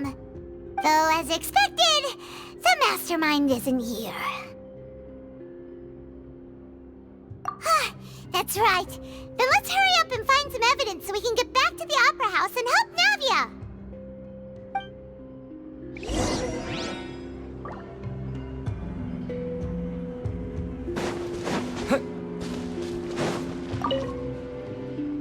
Let's see what's written here. Nothing escapes Detective Paimon's eyes. Callus. Navia's father. Oh, this seems to be an investigation report on him. Yep, it's about finding someone to assassinate Jacques and Callus because of a lack of confidence that Jacques himself would go through with it. This should prove the existence of the third person, right? We still have not determined the exact content of the key information Callus has passed on to certain members of his organization. The old dog's a real menace to deal with. Even if he abides by the promise he's made to us, he will still have the upper hand. He can act whenever he wants to make our lives miserable. The only option left is to remove him from the picture entirely. I concur. Let's send someone to kill him. He won't declare war as long as we don't touch Navia. Oh, seems like we've got a bunch of correspondence between the higher-ups. They're all just so evil.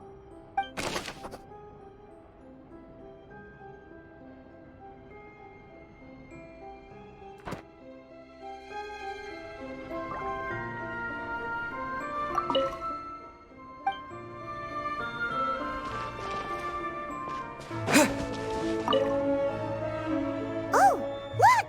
There's an important-looking basin over here, and it's full of water. That means this is where they make all the synth, and that special water is the main ingredient.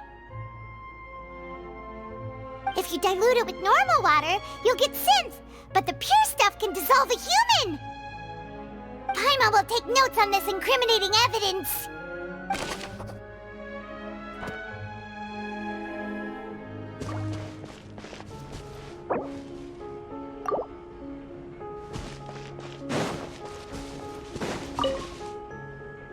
What's all this?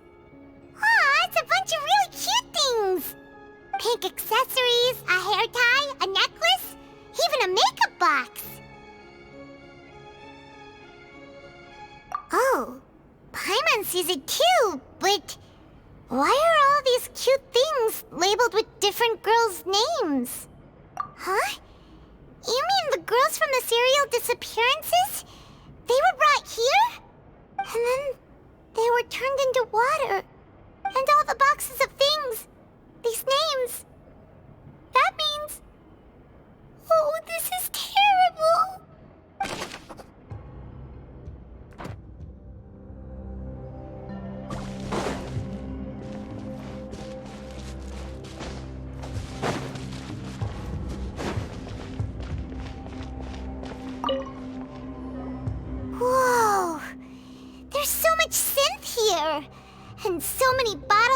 ingredients that probably just contain the waters of the primordial sea. Mixing in progress, ready to drink, stock sample? Huh. They've also got all the synth pretty clearly labeled. Whoa, there's even fruit-flavored synth? Yep, it's super obvious.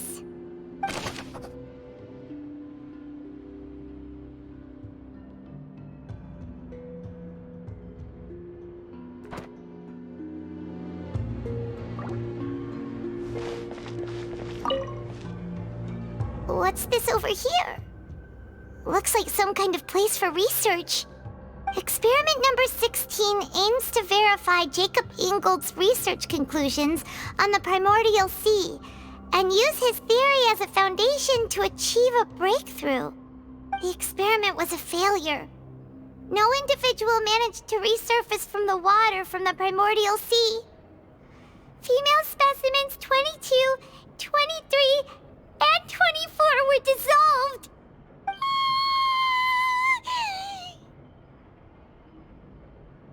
Sorry, Traveler.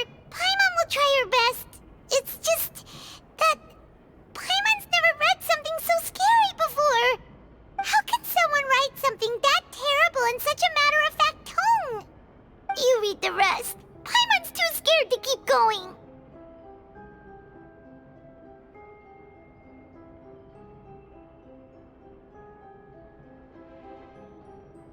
So that's why he did all of these experiments.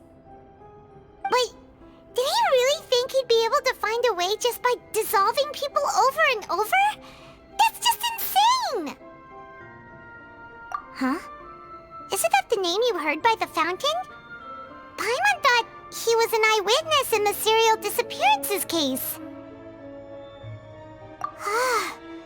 You mean Vache is the one who did all of these...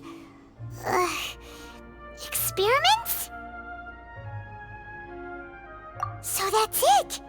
Vache was no victim, but personally took his lover and... No, that's not it either! If that's the case, why would he want people to resurface from the water?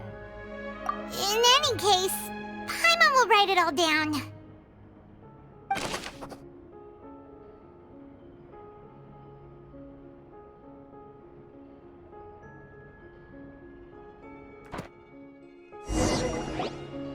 We've looked at almost everything here, and it seems like our theories were spot on, but...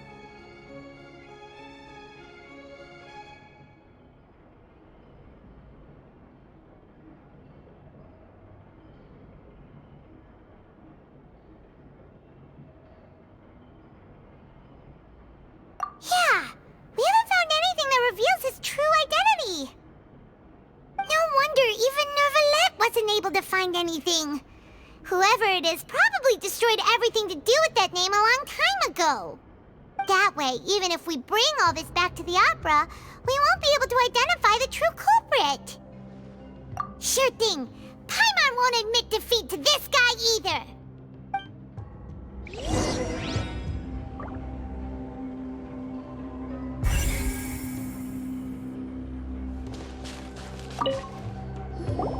You take that side and Paimon will take this side. Check everything carefully. We'll find something for sure.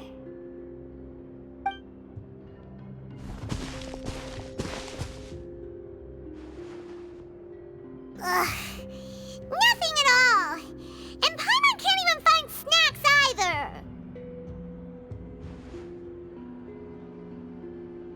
Whoa, really? Let Paimon see. Vinier. Isn't that Vache's lover's name? Then you found her diary. Let's see. Aw, it's just a normal diary chronicling their love story. She was so sweet, too. So many! A whole page's worth! But they're all crossed out. Was she unhappy with all of them? The final name she decided on was... Marcel. Wait, but Marcel's pretty old. Has this case been going on for so long that he's Vacher and Vinier's grown son? Hey! Paimon still hasn't figured it out yet.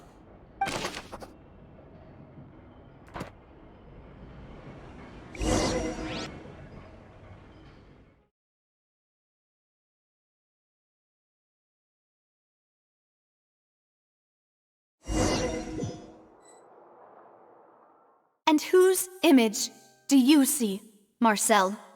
Is it a man named Vacher? Oh, so you do know that name. I'm merely surprised you'd suddenly say the name of someone I've never even heard of. I was waiting for you to say that. Navia! We're back! As expected of my partner. I just knew you'd return in the nick of time. Just how often do you intend to flout the rules of this court? It's all right, Monsieur Neuvillette. Given their confidence, I expect they've found the crucial evidence.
But the truth of it, Marcel, is that you've always been Vacher.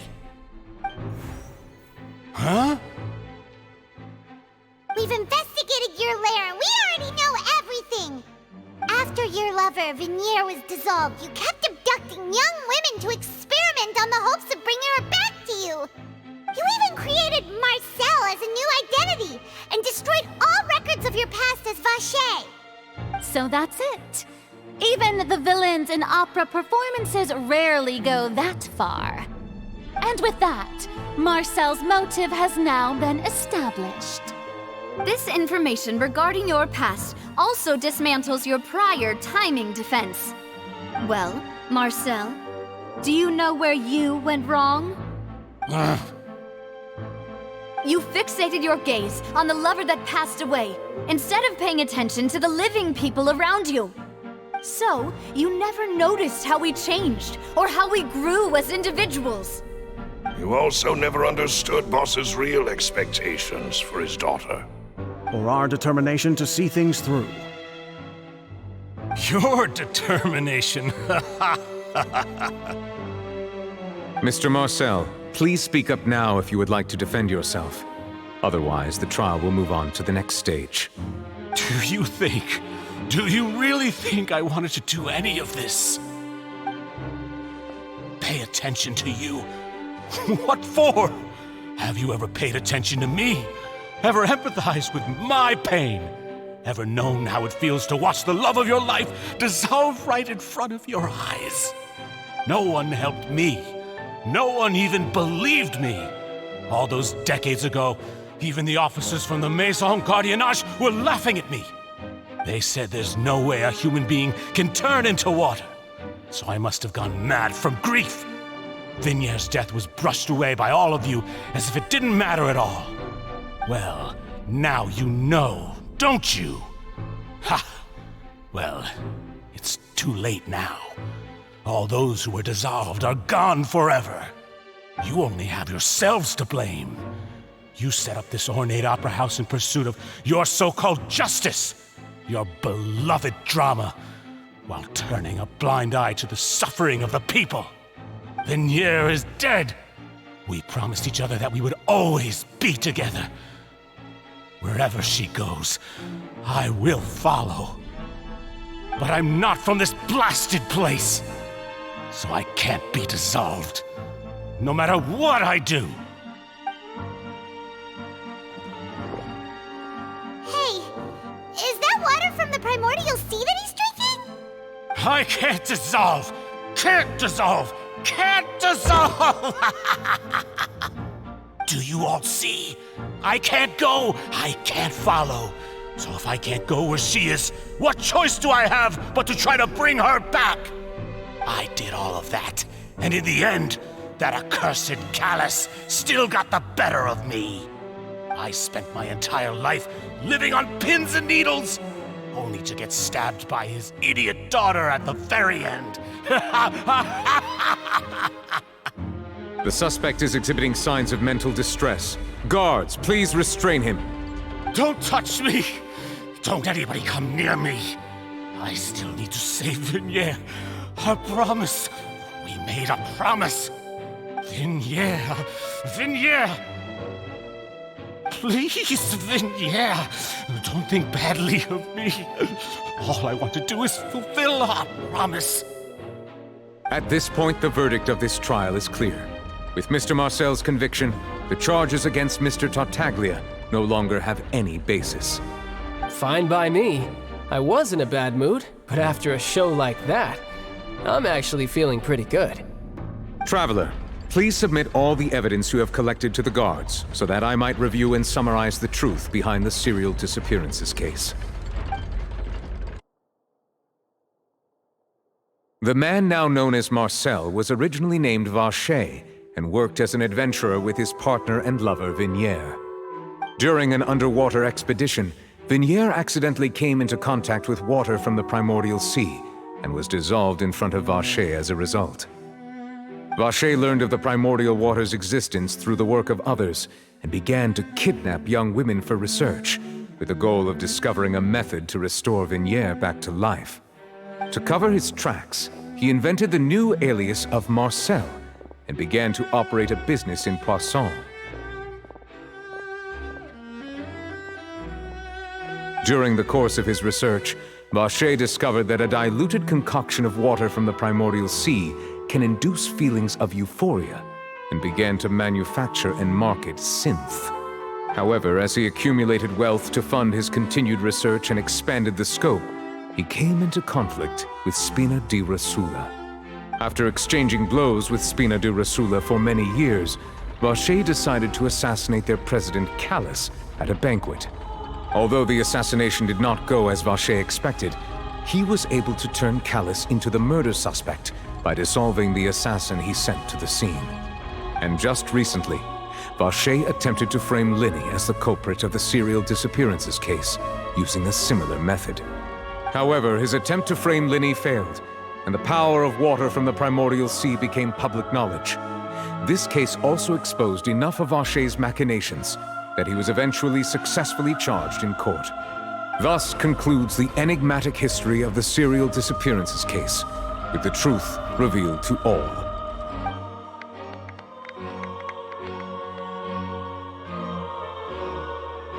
The Oratrice will now deliver the final verdict regarding the charges against Mr. Vacher.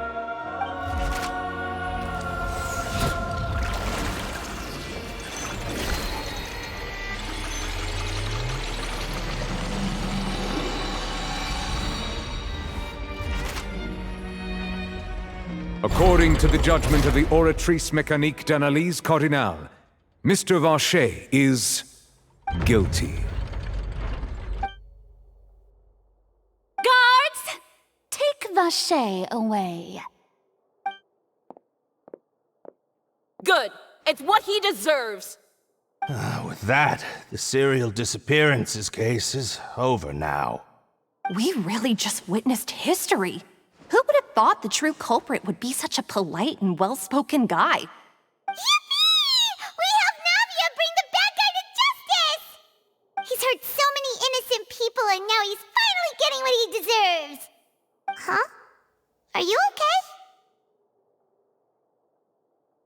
okay? Demoiselle, you were absolutely brilliant. The day our late boss had always hoped for has finally come. You can rest easy now, knowing justice has been served. Yeah.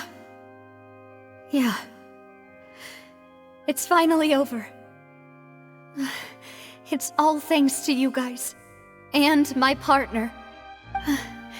See, Papa? Spina di Rosula's still doing well with me at the helm. Well now, hasn't this been a most delicious piece of drama? The villain has been caught, justice has been served, past wrongs have been righted, and it's a big ol' happy ending. Since it's been such a great show, I'll just let the false accusations against me slide. Either way, I've still got some business to attend to. So, if you'll excuse me... Please wait just one moment, Mr. Tartaglia. What now? None of this has anything to do with me. According to court protocol, since this trial was initiated due to a charge against you, a verdict must also be made regarding the initial charge before the trial can conclude. Oh, come on. Is this really necessary? Haven't you already caught the real criminal? Isn't it time for side characters like me to exit stage left? Please respect the laws of Fontaine. This has always been the rule. All right, but this sure is a lot of hassle. All I need to do is stand over there, right? Let's just get this over with. Through evidence presented in the public trial that was just held, it has been established that Mr. Tartaglia has no direct connection to the serial disappearances case. The guilty party has been identified, and thus it is logical to suppose Mr. Tartaglia is innocent of the charges. We now turn to the Oratrice Mécanique d'Analyse Cardinale to render the final verdict on the charges.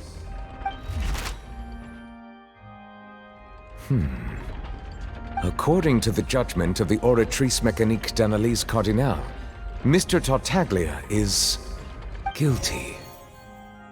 What? Hey! That's not funny! Didn't you just say I'm supposed to be innocent? What's with this verdict? Is your justice machine malfunctioning? Huh? This has never happened before. The Oratrice actually returned a different verdict from the Chief Justice. I mean, have you ever heard of an innocent Fatui Harbinger? Do you think the Oratrice might have just convicted him on general principle? But weren't the charges about the serial disappearances case? No matter what else he's guilty of, it shouldn't affect the verdict in this case, right? The judgment of the Oratrice Mécanique d'Analyse Cardinale is, by law, the final verdict of the court. We must accept the guilty verdict. Guards, please take the suspect into custody per court protocol.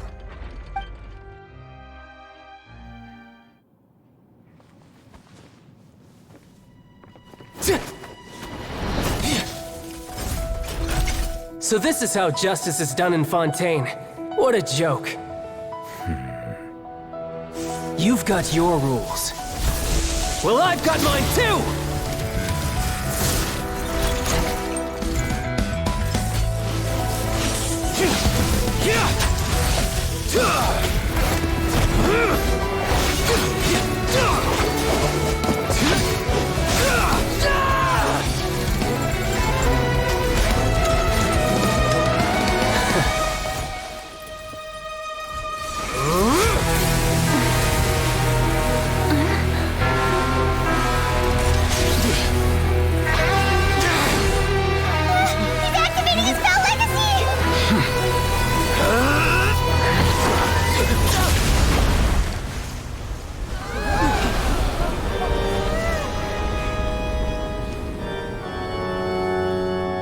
I am sorry. If you have been wronged, we will find the truth. But the rules of the court must be upheld.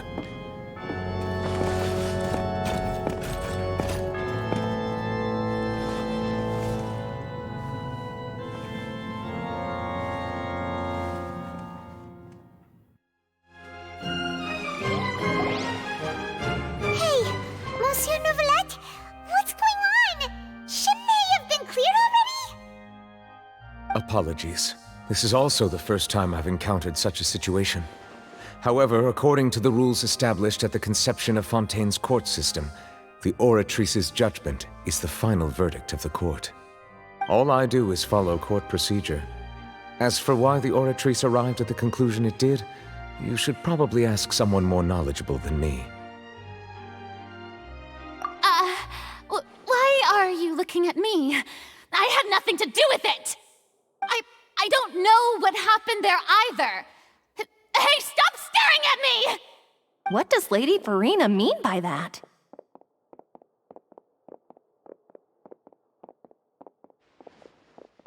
She says she has no idea either? But that's impossible. Didn't she create the Oratrice herself? Yeah, so are the verdicts reliable or not? Can results like this really be called justice?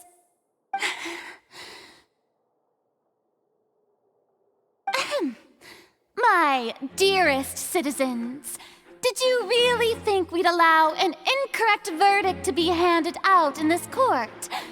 Did you really believe that the judgment could be mistaken or be the result of some sort of random mishap? Don't tell me you thought even I had been blindsided by the Oratrice's result. But the way she looked just now, it was pretty obvious she had no idea what was going on. However, given the state of things, I shall give you an explanation. Everything that just took place, including my supposed shock and bafflement, was a part of an elaborate performance, with every action meant to stir up drama and excitement. And, of course, for every performance there is a script.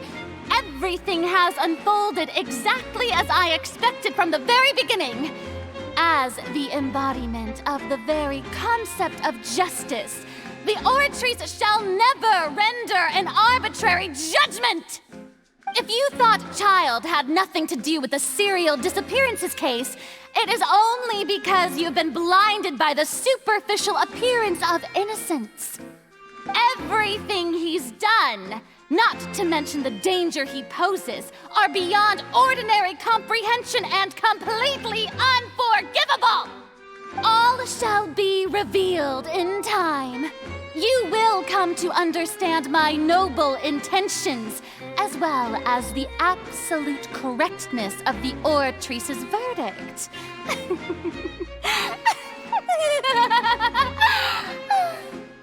Now, having said that, although I hate to leave things hanging in suspense, it is now time for this performance to end. As the lead actress, I shall be the first to take my leave. Toodaloo! So she chose to make her escape after all, did she? So you're saying we shouldn't put much stock into what she just said? She probably just put on that performance to save face. As for the truth, it's unlikely that she actually has any idea. However, please be assured that I will continue to investigate this case in a personal capacity. Just as I promised, if the judgment has been incorrect, we will do our utmost to clear his name. All right. Even though we feel pretty badly for him, we'll take your word for it for now. After all, he's done plenty of bad stuff, so he should have known he'd go to prison someday, right?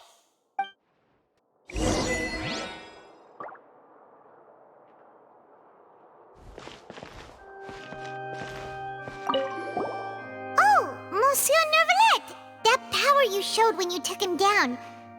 Who are you really? I'm the Chief Justice of Fontaine, of course. If officers of the law lack the strength and capability to enforce it, then it makes a mockery of justice.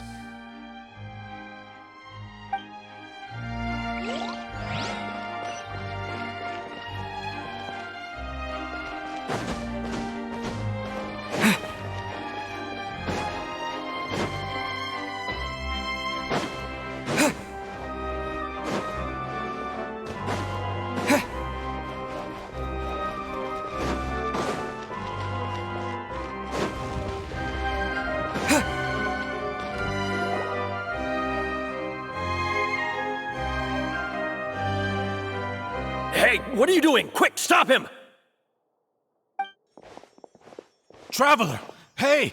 Traveler! Marcel! What Stop resisting arrest! Cease, or we'll add another charge to the list! No, wait! I just want to ask the Traveler something. I'm not looking to run away. Please, just let me ask this one small thing. Go on. Thank you. I was being led away when I finally realized something. Where did you first hear the name Vache? I erased all records of that name. So, unless... Are you still trying to prove your innocence? Give it up. You've already been convicted. Really? You did? You're sure? You met her? But how could that be? How did you manage to do it? The Fountain of Lucine? Then she's been so close to me all along. And I just never... Please give me a chance to talk to her again. Just let the Traveler take me to the fountain to see her one last time. This is the last request I'll ever make in my life. You can do whatever you want to me afterwards. I don't care. What? Give an inch and you want to take a mile? Do you think serial killers get to make requests like that? Paimon agrees. Why should we give him what he wants when he's only done a ton of super terrible things? This request, is it worth as much to you as your life? Of course! Wait, no. It's worth even more than my life. Humans. Will they betray the instinct to live just to satisfy spiritual needs? Very well. I will grant your request. Your Honor, I fear that... I will go with him. You do not need to worry about any escape.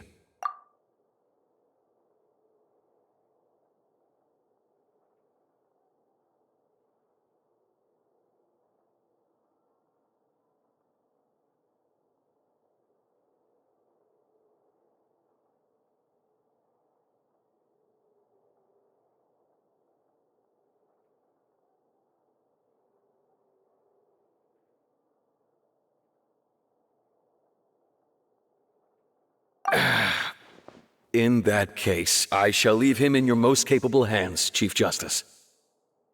Thank you, Your Honor.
Is this the place? You said she's here, but what do I need to do to see her? Yeah, and even Paimon could hear her after drinking that thing. Didn't you just drink a lot of it on the stage as well? Oh, in that case... Vache! Ah! Yes, that's it! So you heard it too! Vignier, it's me! It's me, Vache! Vache? Vache! I'm here! Where are you, Vignier? I'm coming for you. I'm finally here for you. Hey, wait!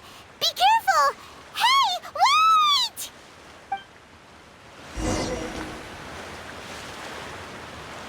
Vignier, is that you? It's me, Vache!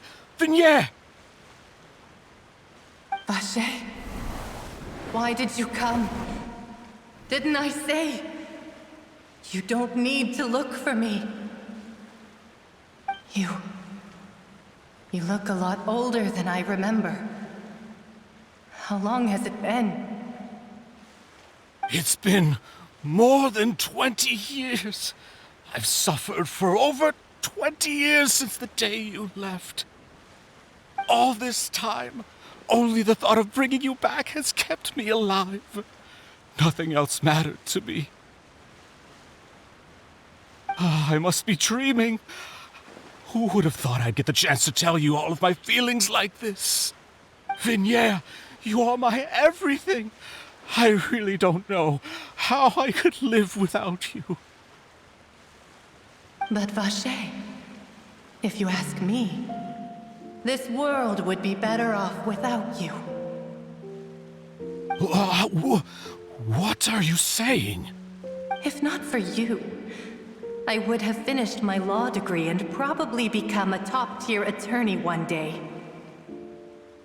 If not for you, I would have continued to pursue my love of the arts, and my works would have been displayed in the Palais Mermonia itself. If not for you, I would at least have been able to take care of my mother. And she would not have grown old and died alone, with nothing but the tears on her cheeks. It's all because of your selfishness, Vache. It's all because of you. You... Wait, you are not Vignier. Who are you? You're right. I am not Vignier. I am the sacrifices. Every woman who died by your hand, as our bodies dissolved, our consciousnesses flowed back to the primordial sea. Our thoughts circulated endlessly within the primordial sea, and we were no longer individuals, but we became one, just as streams of water come together in the sea. I'm Cressy. I'm Lemony. I'm Azine. The only one I am not is Vignier. Why? But then, where is Vignier? She doesn't want to see you anymore. Every tendril of her consciousness is avoiding you. This is what you get for your selfishness. Your selfishness robbed us of our lives and our futures. You said time and time again that you'd do any and everything for her. But did you ever consider whether she'd want to see you do the things that you did? If she would despise you for what you became?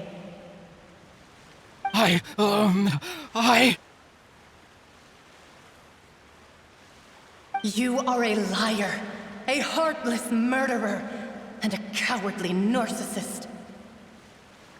The only thing you are not is Vignier's beloved. From the moment your first victim died and her consciousness merged with Vignier's, she has had nothing but pure hatred for you.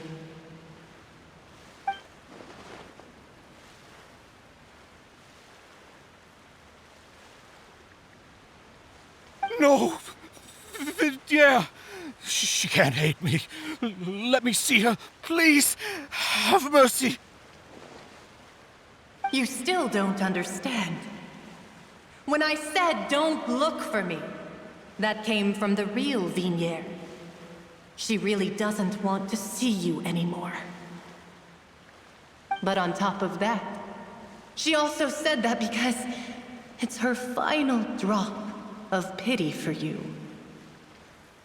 She said that because she knew that if you did come here, we will show no mercy to you.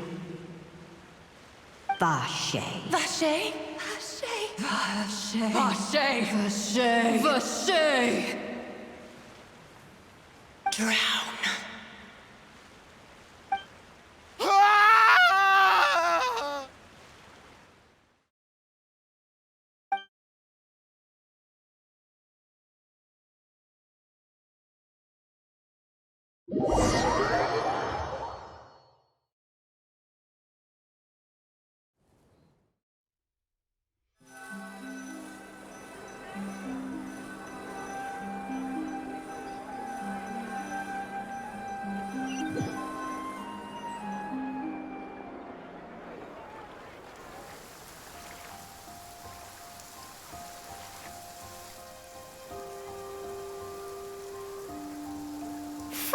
finally we have some time to do shopping.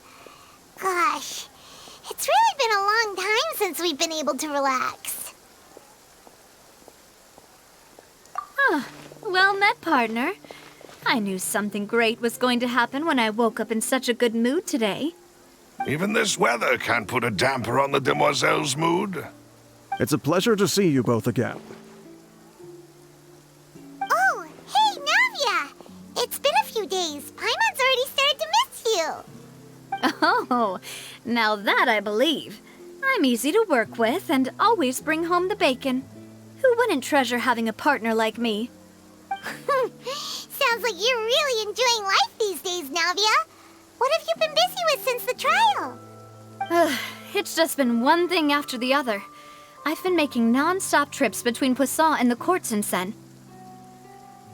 Everyone from Spina di Rosula organized a memorial for my father. We never held a memorial when he first died, since everyone knew that even if we held one back then, no one was going to come. This time, though, everyone in Poisson, and even many people from the court, all attended. So his name's definitely been cleared now. That's what we like to hear. It's been the dearest wish of Demoiselle all along. That blasted stubborn fool. I was right to put my faith in him. I'm so glad I didn't give up on the case all those years ago. Oh, by the way, I ran into Charlotte just after I left the memorial service. Well, maybe it'd be more accurate to say I knew she would be there, and there was no way she'd just let me go. Huh? So you know Charlotte too? The Charlotte? Journalist from the Steambird? Yeah, way back when I first became the president of the Spina di Rosula, she was all over me. Wouldn't take no for an answer. I believe the story was called The True Heart of Darkness, Secret Tales of the Yellow Rose. To be fair, though, it was a really flattering feature. So, we've been on pretty good terms ever since. She was trying to lean on our friendship to get me to do an exclusive piece on the serial disappearances case. Oh yeah, she told us about that. She's always been super interested in that case, so now her wish has finally come true too. Anyway, I told her to make sure that when she writes about you guys entering the opera house with the critical evidence, that you both sound really cool. Now that's another thing to look forward to. We trust Charlotte's skills with a pen for sure. Oh, and in other news, I also took Clarande out for a meal. Oh, are you two on better terms now? While you were investigating Vachey's headquarters, Clarande gave testimony on my father's behalf. It was thanks to her that we were able to turn the tide. I wanted to thank her. I mean, there's also no point in being awkward all the time, so we took the chance to reconcile with each other. Oh, that's great. Paimon also thought Clarande wasn't actually a bad person. It's always good to have more friends. Anyway, now that the case has finally been solved, perhaps it will slowly begin to fade from the public consciousness. Oh, actually, there's still one last thing I need to do. What is it? I should pay a visit to my father's grave and tell him the truth of what happened, as well as how it all ended. And on top of that, just how much people still look up to him to this day. That includes me, too. Miss Navia. Indeed. We want to go too! We also think Callus is a really admirable person. Sure thing. I'd like you two to share the moment with me. After all, without you, there might not have been such a positive ending. And in that case, everyone, let's be off. Considering the recent weather, we'll be lucky if we can reach Poisson before dark. Yeah, you're right. It's been raining non-stop for a few days now.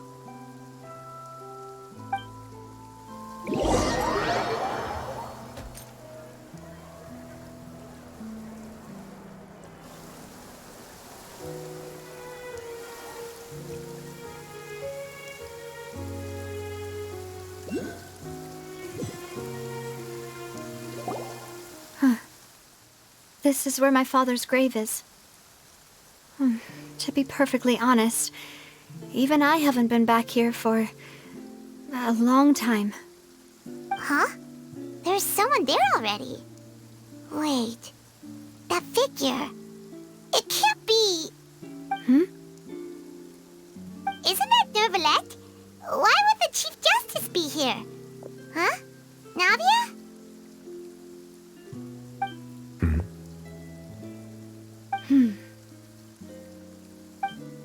My apologies. I should have asked before coming to pay my respects. Don't say that. Sorry about that. Oh, I was trying to say there's no need for you to apologize. I wanted to show my father how much I've grown, but still, I doubt I've grown to the point that even the Chief Justice would feel compelled to apologize to me over and over. In that case, I will stop apologizing for now. You really could use some pointers on understanding human emotions, Monsieur Nervalette. In any case, why did you come to Poisson? Well, ever since that day, I've been turning a question over and over in my head. Just what is justice anyway? There was once a time when I didn't want to believe that there could be anything more important to humans than life itself. Oh, rather than that, it's probably more truthful to say I didn't believe humans were capable of resisting the most basic instinct of living things. That they could rebel against their own nature, or consider certain things to be more important than their own lives. Which is also why I didn't stop your father from beginning that fateful duel. I believed that a truly innocent man would never throw away his life like that. That there was nothing, should have been nothing more important than one's own continued survival. But Mr. Callis proved me utterly and decisively wrong. If not for his sacrifice, the serial disappearances case would have remained unsolved to this day. Mr. Callis made the choice he did for his daughter, for his associates, and for many people completely unrelated to him. And in the end, from a certain perspective, one could say that he did it all for the sake of justice. A justice that's higher than life itself. So, you asked me why I came here. I just wanted to say my apologies to Mr. Callis in person. I should have noticed all of this much sooner. This regret has filled me with a sadness that has haunted me for days. That high and mighty chair in the Opera Epiclese indeed insulates one from many important things. Spina di Rosula, thank you so much for your hard work and perseverance. I'm sorry for being mad at you before. So, you're actually one of those types that's cold on the outside, but pretty thoughtful on the inside, huh? That reminds me of Silver, one of my guys. Sorry about that. Self-expression is not one of my strong suits. Didn't I just say you don't need to apologize? Ah, so Navia and Nervalette seem to have made their peace as well. Let's not disturb them for now. We can wait till after they're done.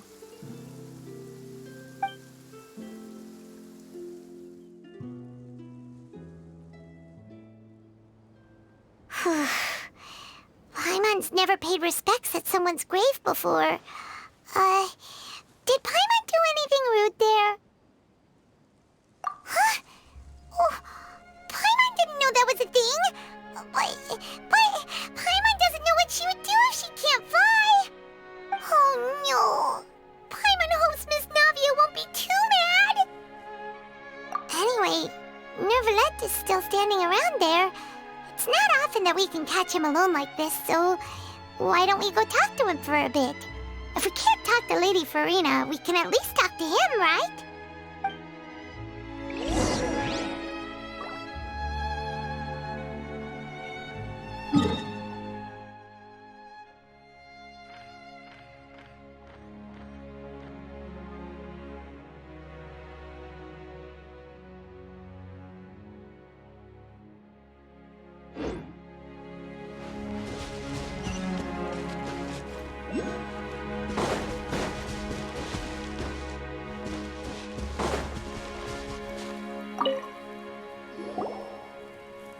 Oh, it's you two. Did Miss Navia invite you to come pay your respects to her father? Mm-hmm. We ran into Navia on the streets today, so we just followed her here. I see. Then is there something that I can help you with? Well, it's pretty hard to run into you like this since you're usually super busy. So we figured we could try to ask you a few questions, if that's okay. Please feel free. Though outsiders, you helped us solve one of the greatest mysteries in Fontaine, and it would be my pleasure to return the favor. So, at court, the bad guys referred to that special water as water from the primordial sea, but what is it really? Truthfully, that name is already quite accurate. I can only surmise that Vacher and his ilk only learned of its nature and existence after extensive research. There used to be a special sea on the surface of this planet. The nature of its seawater was rather different from that of the sea we know today. Most of Tevat's life forms were first born in that special sea. You could say it nurtured much of the life on this planet. Huh. So it really was where everything began. It makes sense to call it primordial then. But today, the primordial sea no longer exists on the planet's surface. What Vacher discovered must have been some kind of special case, or a remnant from a truly ancient age. Huh. So that's how it is. Oh, you really know everything, Monsieur Neuvillette. But if that's the case, then why would people, at least people from Fontaine, dissolve in that kind of water? Indeed. Why would the primordial sea, which was known to engender and nurture life, suddenly reverse itself and devour life instead? To be frank, that also doesn't match my understanding of this world and its laws. There must still be some unknown secrets around the people of this land. Is there anything else you'd like to ask me about? That the sea levels will rise and everyone will be dissolved in water, leaving Farina crying alone on her throne, but the sins of the people will be finally washed away for good. Does that appropriately summarize the version you've heard? That's right! It was Linny that told us back then. And that about covers all the main points. Yes, up to the present, I think we reached a point where we have no choice but to confront this prophecy directly. Rumors have it that this prophecy is rooted in the last words the former Hydro Archon left to the world before she passed away. A prophecy? Of the former Hydro Archon? Wow. This is the first time that we've ever heard of it. 2 parts of the prophecy have already proven correct. The rising sea levels and the ability of the people of Fontaine to be dissolved. We should be more vigilant and stay on the watch for further signs. Speaking of the prophecy, Farina has also always taken it quite seriously. Indeed, she has been collecting information and intelligence from across Tevat for this purpose. If the rumors were true, then perhaps this prophecy is the conundrum left to Farina by her predecessor. But with Farina being the way she is, can we really trust her to solve it? Is there anything else you'd like to ask me about?